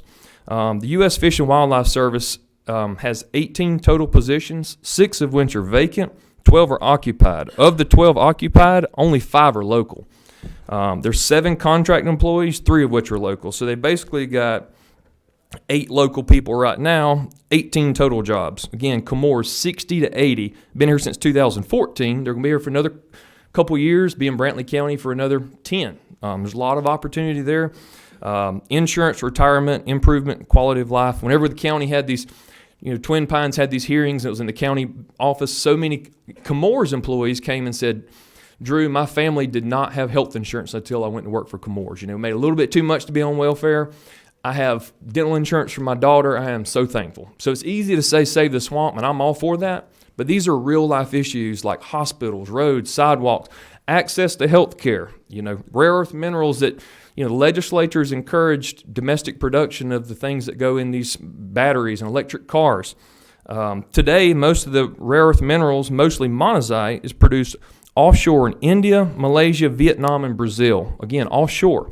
What kind of labor practices do you think are going over there? So here we have an opportunity to locally produce using fair and safe labor. You got MSHA, which is more stringent than OSHA. You got workman's comp. You got more stringent governance, more logistically efficient. You got smaller carbon footprint. You don't have to transport it here to produce titanium, zirconium, monazite, all of which have been designated as critical minerals by the U.S. Geological Survey. And again, there are different varieties of titanium, all of which can be, or some can be converted to the metal form. But you still got zirconium used for investment casting, and you got the monazite. So again, strategic to our national security and economy. Mining in Georgia has contributed to the economic prosperity for over 200 years. In our community specifically, since the 60s and 70s, all of the generation that's of that age said it brought great jobs, engineers, architects. A lot of those people are still in our community today. A lot of the roads were paved as a result of our digest growing. And again, another thing that's recently been taken out of context is people say that these minerals are not rare. They are not rare, but they're rare to occur in natural formations that are concentrated enough to be extracted. It has to be 1 or 2% for it to be economically feasible enough to extract. So it is diffusely in a lot of places, but it's not in high enough concentrations to mine. So people will take that out of context, but it is rare for these natural occurrences to be this concentrated. So in closing, I just want to say I think this bill is a gross infringement on private property rights without merit, and permits should continue to be issued on a case-by-case basis by the EPD in an objective manner, not subjective and reflexive opposition, subject to politics and emotion. I want to thank you all for your time, and I thank you all for caring about the Okefenokee Swamp. I care about it as much or more than any of you. I just feel like both can coexist. Thank you for your time. Thank you, Mr. Jones. Appreciate your comments. Marion Davis.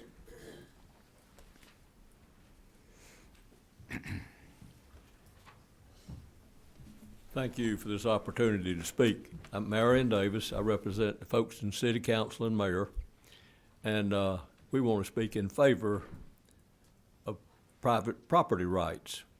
Back when the swamp, the refuge itself, was first being formed in 1937, the promise that was made to the people then whose land was taken for the refuge was that the amount of land taken would be greater than the swamp itself, so that a buffer would be contained within the refuge, so that the refuge would not affect private property owners in their use of their property. Now, this bill does exactly the opposite of that. It takes their land, so to speak. It takes their rights to use their land. Now, I've heard some very strong arguments here today in support of this bill that were greatly misleading and a great example of subterfuge. When you say 98% of those surveyed said they wanted this, 98% of what, 3, 4, 10 people? I don't know how many people they surveyed. It's just an exasperating exercise that I've witnessed here today. You need to support the people's right to use their property in the future, and each case needs to be looked at, as Mr. Jones and Mr. Hopkins spoke about, other than just totally denying it for the future. Thank you. Yes, sir. Thank you, Mr. Davis. Jesse Cruz. I'm Jesse Cruz. I live in St. George, Georgia. It's Charlton County, the lowest part of the state you can go. Dips into Florida. I got my wife Joan here with me today, and I talked to her on the way up here. What am I going to say? I had it planned out what I was going to say. I'm changing that. I'm changing what I wanted to say. I'm a retired school teacher and coach, 47 years worth. I've done a lot of homework. The lady mentioned homework a while ago. I've done a lot of homework myself and done a lot of homework helping kids and teachers helping me. Homework. When you do homework, you observe and you ask questions and you do. I've observed all of y'all sitting here today. I am a Charlton County Commissioner of 26 years. I am the chairman. I'm not speaking on behalf of our board today. We passed a resolution that told Twin Pines, seek your permits from EPD. If you can get them, fine. If you can't get them, we'll see you. That's it. See, that's it. That was it, all we did. So I'm not speaking on behalf of my board. I'm speaking on behalf of Jesse Cruz, Charlton County citizen and St. George resident. Now, 26 years I've been on the commission board. I'm chairman today. 26 years I served and still do with the Georgia High School Executive Committee. Governor Dill appointed me to a 5-year term on the State Board of Physical Therapy, and I really thought I knew what physical therapy was all about and found out I knew nothing. I finally said, I'm just a consumer member. I said, what am I doing here? You're making sure we don't mess up, because everybody else was a physical therapist. I've observed all of y'all today. Okay, I observed people, and are you listening? Are you paying attention? I think all of you are. So have you really paid attention to what's been said here today? Nobody wants to see the swamp damaged. I've been in Charlton County all my life. All my life. I'm 69 years old today. I've been in St. George since 1975. My wife and I were married in 73. Her family owned a store there, and I married her. We moved there, and I've lived ever since.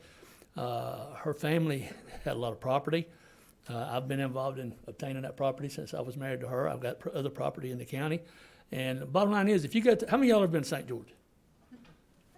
2 people, 3 people? How many? Okay, good. Okay, a few of you. If you go through St. George and blink your eyes, you've heard them say, you're going to miss it. Okay, you will miss it. It's very, very small. We have a couple of restaurants. We have the store. We have an elementary through 6th grade school, K through 6. And we're proud of that community, and we're proud of the people that live there. And the bottom line is, if Twin Pines is granted their permits, and like I said, if they get them, fine. If they don't get them, they didn't get them. EPD's in charge of that. So if they get them, then that would help our economy, because as this already been said, we don't have very many industries in Charlton County at all, 0, okay? And most of the people that live in St. George work in McClenny, Florida, Jacksonville, Florida, and we haven't got anything for them to work at in St. George. So I understand the number of people that supported and put your name on the bill. I understand that. Okay, I understand sometimes lots of people don't say lots of nothing, okay? I mean, I've been on boards. I've been just like you. I've had to vote on things too. And I've listened to people come in, and my daddy always told me, son, if you say something that people don't like, let them talk about you, somebody else get a break, okay? And my thing is, I'm going to say what I mean, and I'm going to tell you how I feel. I've had 2 people, really 3 people speaking here today that I taught. 2 of them had their opinion. One of them had his opinion. I got my opinion. I still like them. I taught them and I coached them, okay?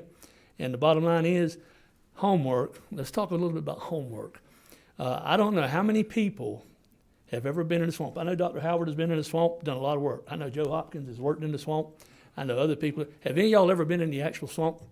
You've been in the swamp. How deep did you go? Deep, or did you just use a little boat ride and go in and out? Okay, here's the homework. There are still a couple of original swampers that are left in Charlton County whose family went out there in 1858 and settled that swamp, the Chessers. In 1927, Mr. Tom Chester built a cabin there that's still there. They was renovated back in the early 70s, and it's a historic place, and people go and visit there, Chester Iron Homestead. They built that. And then, how many of y'all know Francis Harper? Oh, Jesus, we ain't got no homework done. Very little, okay. Francis Harper was a biologist from Cornell who came to the swamp to do a study of the flora and fauna, and I never knew what them words meant till I got into college. But he came and studied that swamp, and his wife, Jean, got upset because people were trying to do things in the swamp that wasn't right for the Chessers and the Lees and other things. So she wrote President Roosevelt, Franklin, who she had babysat his kids when she lived up at Hyde Park, and said, we need something done down here. And he got busy, and in 1937, they formed a federal act to develop the swamp and protect the swamp. What they didn't know, Mr. Francis Harper and his wife Jean, what they didn't know is they were fixing to drive all the swampers out of the swamp. The people he loved and that he stayed with and he wanted protected had to move because the federal government said you can't have guns out here, you can't shoot things out here, you can't do things out. Moved them out. Those people that had been there since 1858, Mr. Tom Chester, who built that cabin, was the last swamper to go. He left in 1958. 100 years later, he left. So what happened? These people got moved because somebody wanted to protect something. We want the swamp protected. All of us do. None of us want to see anything happen to the swamp. But we're into a debate of what we're going to do and how we're going to do it. And I've listened to everybody talk up here today. Some of them said things I ain't got a clue what they said. Okay, y'all may not either. That happens. But the thing about it is, we got to listen.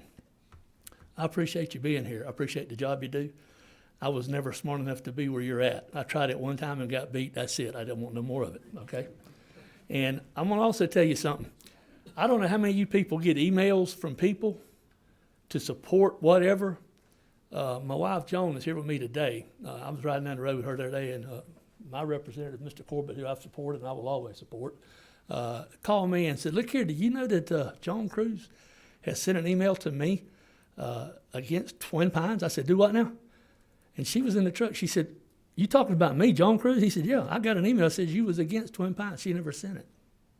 She also sent one to Senator Mike Hodges. Never sent it. So how many of y'all and other people on committees are getting emails that they don't even know they sent? That's how politics works. Y'all know that. I ran for state rep in 2004, and I had a website set up that said I was for abortion and didn't even know I had it up there. I got beat, and that might not be the only thing that beat me because I was not for abortion. But I had it up there. Somebody done that and tried to beat me that way, and some of it probably helped them. But how many of y'all have got emails from people, and do you know they're really good emails or just something somebody sending? Again, I thank you for being where you're at. You got a hard job. But I hope you've listened to the fact that nobody wants to see the swamp hurt. Nobody. But you know what? The first person that talked in here to y'all today was EPD man. If EPD says, "Hey, let them go on, we'll grant the permit," that's all our county told them. Take it to EPD. If they tell you fine, go ahead on. If they tell you no, thank you, it was nice meeting you, we'll see you later. Thank y'all very much. Yes, sir. Thank you, Mr. Cruz. Representative John Corbett.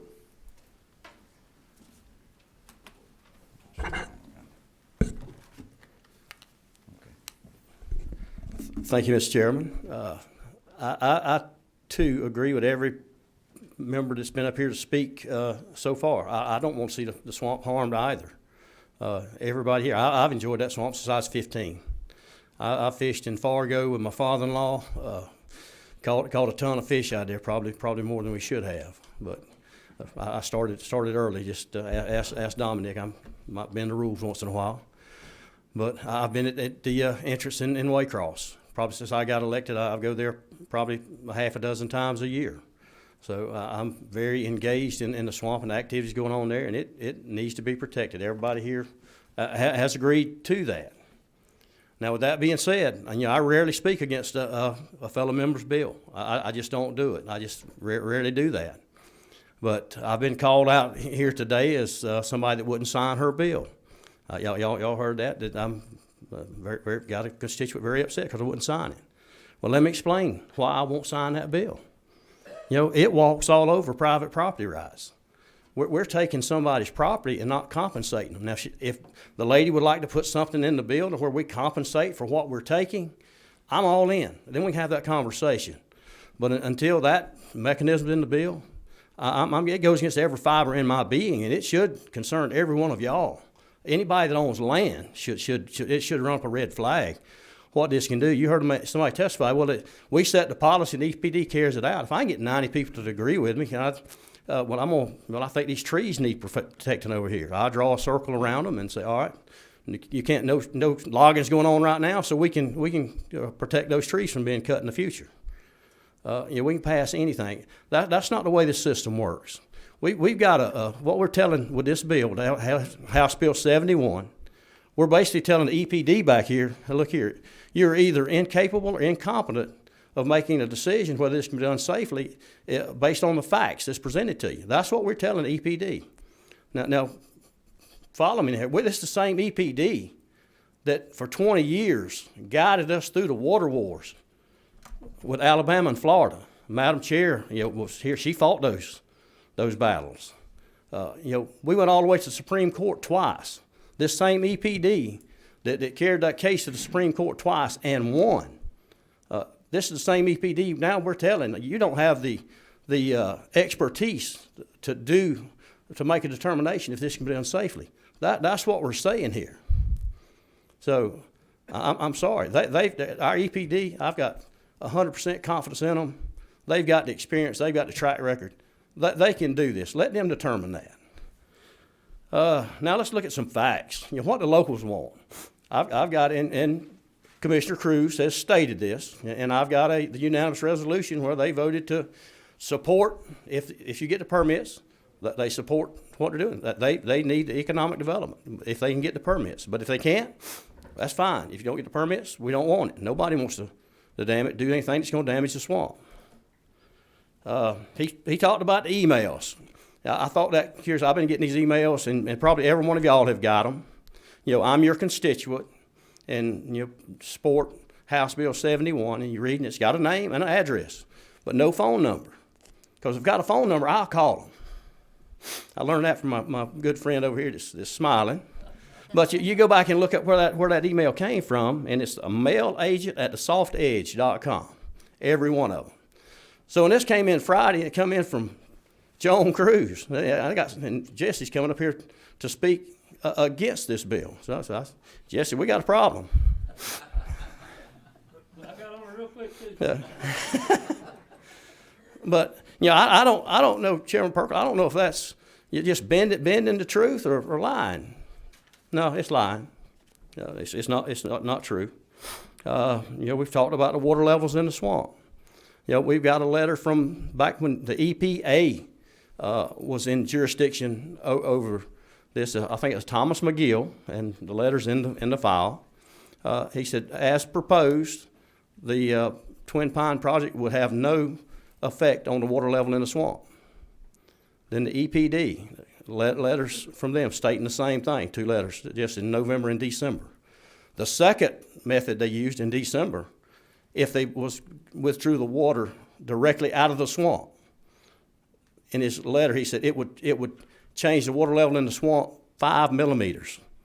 I had to look that up. I had to convert millimeters to inches. It's 0.19, less than a quarter of an inch, if you drew it directly out of the swamp. So it's not going to affect the water levels. I've got a lot more. If more people wants to talk, so I'm going to cut my presentation short. But we had a presenter up here with the U.S. Fish and Wildlife Service, speaking about the way Trail Ridge forms a boundary, a normal dam around it. Well, they've got a book. It's their book that they publish. And I would direct him to page 22. It talks about the 2 theories in the way, the swamp was formed. And the one that everybody has testified to here, Trail Ridge as being a dam, it states in the book that it's the most traditional and probably the most popular opinion. It states in the book, although probably incorrect. The book tends to put more weight on the second formation of it. So the book doesn't even agree with what they're saying. And this is our own book. I'm gonna cut it short. At the end of the day, everybody here that testified, most of them will go back to their gated communities, their yachts, their plantations, whatever. Probably, pat yourself on the back and say, hey, we've given them a warm, fuzzy feeling. We've done a good thing. But let me tell you what they're not going to do. They're not going to go home tonight and wonder if they're going to be able to put a roof over their family's head. They're not going to wonder if they can put food on the table. If they can put clothes on their kids to send them to school. They're not going to worry about being able to send their kids to college. I was talking to a deputy down there Friday. I went down there to a 4-H event. His daughter's going to North Georgia College, taking advanced mathematics and computer science. When she gets through, she's not going to come home. There's no jobs. She could probably teach at high school, but she can make more money elsewhere. So, anyway, the question we need to ask, the only question that we need to ask, is can we do both? Can we have economic development and protect the swamp? And the ones that can make that decision is the EPD. Let's let them do their job. Thank you, Representative Corbin, Mr. Chairman.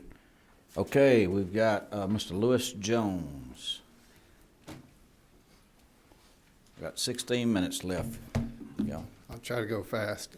Mr. Chairman and members of the committee, my name is Lewis Jones. My firm is Jones Fortuna. My partner John Fortuna and I represent Twin Pines to get this permit. I appreciate the opportunity to talk to you today. The first thing I want to do is apologize that Steve Engel, the president of Twin Pines, cannot be with us. We do have the environmental manager for the project, Mark Fowler, who's sitting here. And we also have a video presentation by Mr. Engel, which I'd like to play for you. It's just a couple minutes long. I don't know how to make that happen, though. Laptop.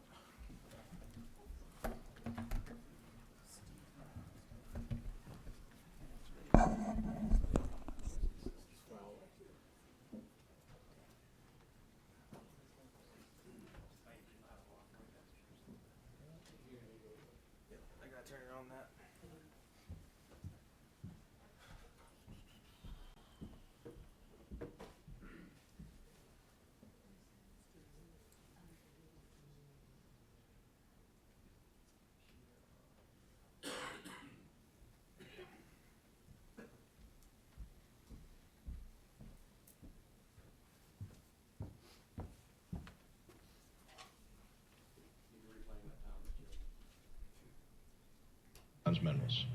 I'm sorry that I'm unable to be there in person with you today, but appreciate being allowed the opportunity to offer a brief overview of our mining to land reclamation project, for which we are in the public comment period of the permitting process. We propose to mine titanium and zircon on 582 acres of land in Charlton County, that at its closest point is 2.9 miles from the southeast corner of the Okefenokee Refuge boundary and even farther from the swamp itself. The actual mining footprint is both small and shallow, 1.5 to 2.5 acres in size, advancing 100 feet a day at a maximum depth of 50 feet. Sand and soils will be processed on site and simultaneously returned via conveyor to refill the mine pit in a continuous operation. The average time any given portion of the mining pit will be open is only 5 days, and present elevations and land contours will be restored. Our mining will be done utilizing an electric dragline. This process is cleaner and much more environmentally friendly versus the standard wet mining technique, which utilizes petroleum-powered equipment and a dredge and floating concentrator. Our plan focuses on more than simple replacement of sand and soils, but on restoration. This tract was part of an area that was commercially forested for more than a century. Following mining activities, we will enhance the property by planting indigenous pines. Once our mining and restoration activities have been completed, we plan to donate a significant portion of the property back to the state for a conservation site. Of highest importance to us is the protection of the Okefenokee and the surrounding environment. Aside from the altruistic belief that this is the right thing to do, it's just good business. There's no way we'd do anything to harm the swamp, which would expose us to regulatory action and put our investment on this project at risk. The mine will provide good paying jobs and economic development in Charlton County and the surrounding areas. This project is expected to provide between 100 and 200 full-time positions. The mine will also provide a significant boost to the local and regional economies while generating millions in state and local tax revenues. In fact, the project will almost double Charlton County's tax base when it is completed, and has been expressly endorsed and is supported by the Board of Chairmen of Charlton County, the City of Folsom, and the Charlton County Development Authority, where all this activity is located. With the noted support of local leadership and many others in the community, including people who have inquired about employment opportunities, a lot of folks are ready to get to work, and so are we. Thank you for allowing me to offer these thoughts of the Natural Resources Committee, and hope you will give us the opportunity to complete this project. With that, I would like to turn over to my colleagues who are with you in person today. Thank you. All righty, Ms. Jones, you can continue when David gets you. Left.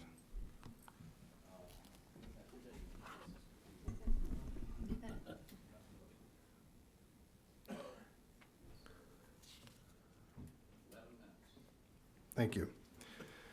Well, I'm going to try to make a few points very quickly.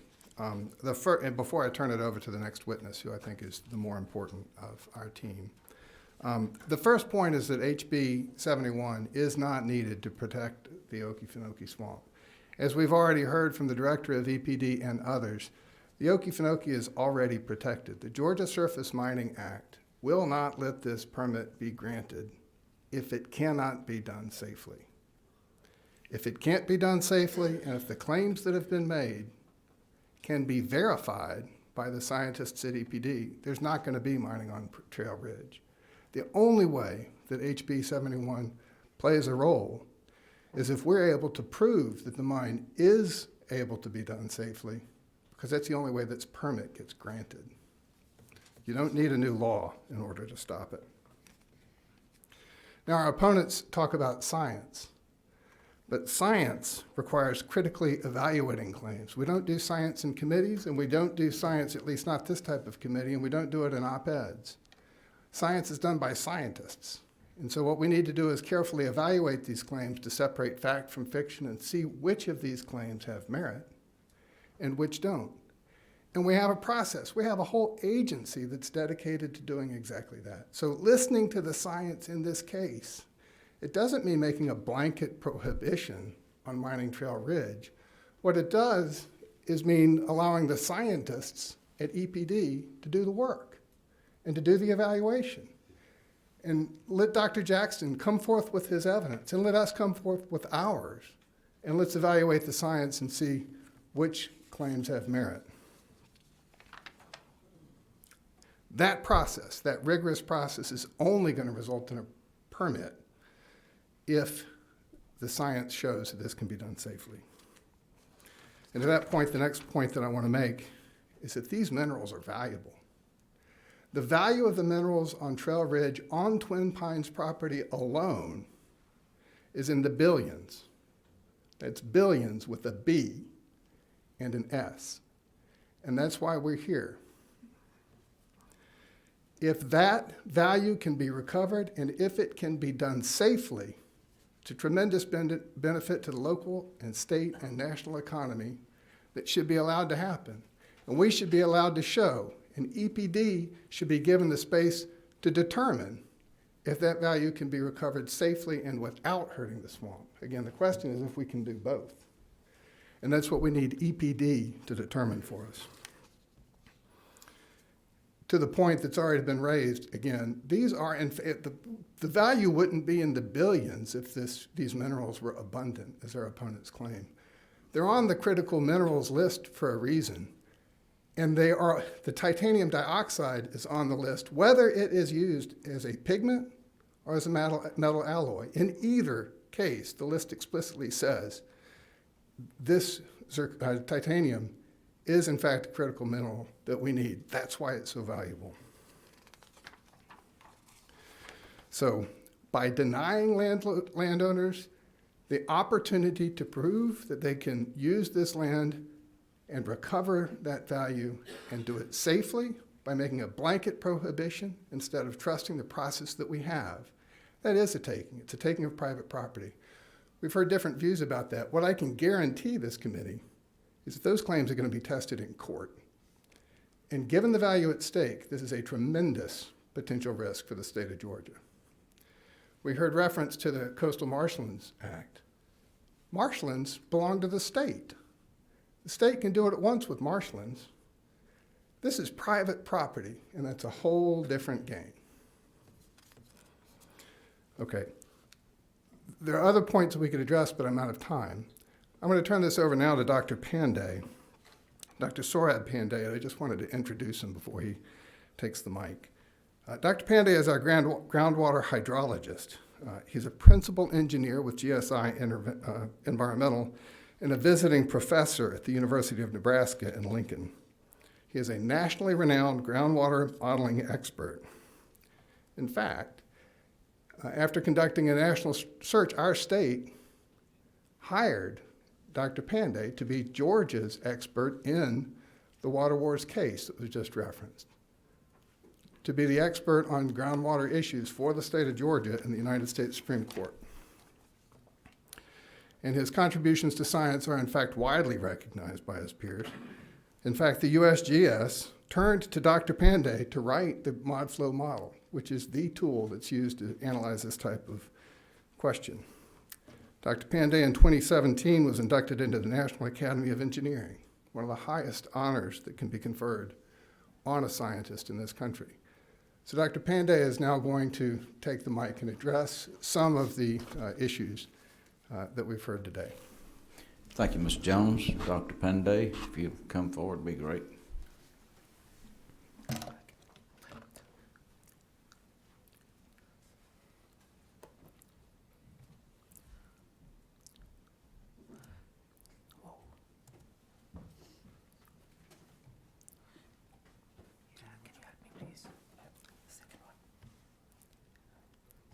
Thank you so much. Thank you, Mr. Chairman. Good afternoon, committee members. My name is Saurabh Pandey, and I'm here to talk about some of the work I have done to understand this issue and how the mining may impact the water resources. And the key points I wanted to talk about are these 5 points here. One is that Trail Ridge is not an earthen dam, but it's a groundwater divide. Trail Ridge, the groundwater divide is not going to be affected by the proposed mine. The mine pit dewatering will not affect water levels in the Okefenokee Swamp.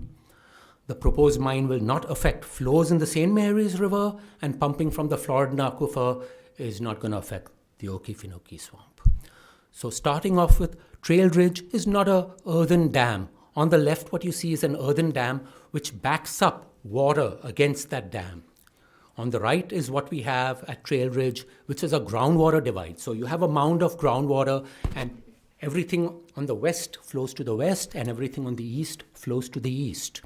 And the bottom right figure is actually from the model of Trail Ridge, showing exactly that it is a groundwater mound and there's a groundwater divide, and there's flow. When it rains, even the surface water runoff is from the peak to the left and to the right of the mound, and same with groundwater. Groundwater also creates a mound and it flows to the left and right. The second thing is I want to talk about is that mining on Trail Ridge will not affect the groundwater divide. First of all, Trail Ridge is not going to be breached. The black outline that you see there is Trail Ridge.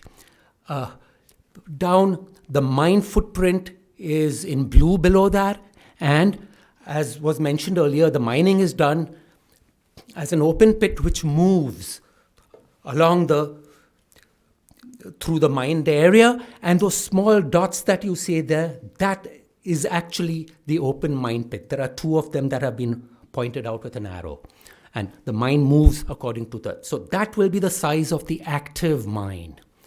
And the third point there, final point, is that the bottom of the mine pit will always be higher than the swamp level. So it's not that it's going to even breach something and that there'll be drainage from that. So the mound will still be maintained. The next point I wanted to talk about was mine pit dewatering effects on the Okefenokee Swamp will be negligible. What we can see again in the figure, that center line, there's the center line of Trail Ridge, the orange line. And then the mine footprint area is in there. And as we talked before, things from the ridge, it's a mound. So everything from the ridge to the left of the ridge will flow to the left, to the west, and everything on the east will flow to the east. Groundwater as well. The mine is not in the direction of flow to Okefenokee Swamp.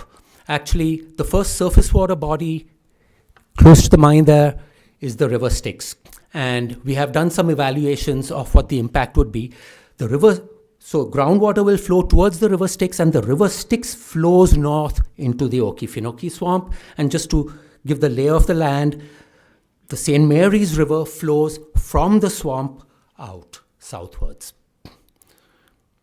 So we've done some calculations, some modeling from that, and I will show you the results of that the effects are negligible. This is a slide shows the modeling that we've done. The figure on the right shows the model itself, and what is in yellow are the wetlands and the River Styx, all the connected surface water bodies that would flow up to the Okefenokee Swamp. So we've run the model pre-mining conditions, and we've run the model with the mine active pit being dewatered. And we see the difference between those two cases, and what we see are the effects are negligible. Again, the figure on the right here shows the water levels as it flows down from the ridge, and there is a blue lines of contour lines and there are orange contour lines. The orange contour lines are the pre-mining and the blue are for during mining, and they sit right on top of each other in that it's not affecting the water levels along the ridge. We also looked at how much water, what the difference is in the water flowing out to the wetlands, and that difference is negligible. It's we calculated it as 0.34 cubic feet per second, which is about 80 million gallons per year. Putting that in perspective, the volume in the swamp itself is 5,000 times as much. Putting that in perspective, the average rainfall over the area of the swamp every year is more than 7,000 times as much as the volume that's being pumped every year. So it's a really negligible amount. And when we looked at how much, if we just looked at the swamp as a bathtub and see how much the water level would be changed over 4 years of operation with this 80 million gallons per year, it would come to less than a fraction of an inch. Similarly, now, how does it affect flows to the St. Mary's River? We've seen this slide before, the figure to the right. The flow is to the river Styx first. The St. Mary's River is another 4 miles away, so the effect is going to be even less than the effect that we see to the river Styx. And the amount of water that flows to the river Styx, it flows through to the swamp, and the swamp is what actually feeds the St. Mary's River. And as we saw, the calculation showed that there's really negligible impact on the swamp water levels, so there will be negligible impact on the St. Mary's River as well. And finally, what would be the effect of pumping from the Floridan aquifer on the Okefenokee swamp? So we did a similar sort of calculation. First point is that once mining commences, the seepage water that comes out into the mine pit will be used. And pumping from the Floridan aquifer for mine operations will be minimal.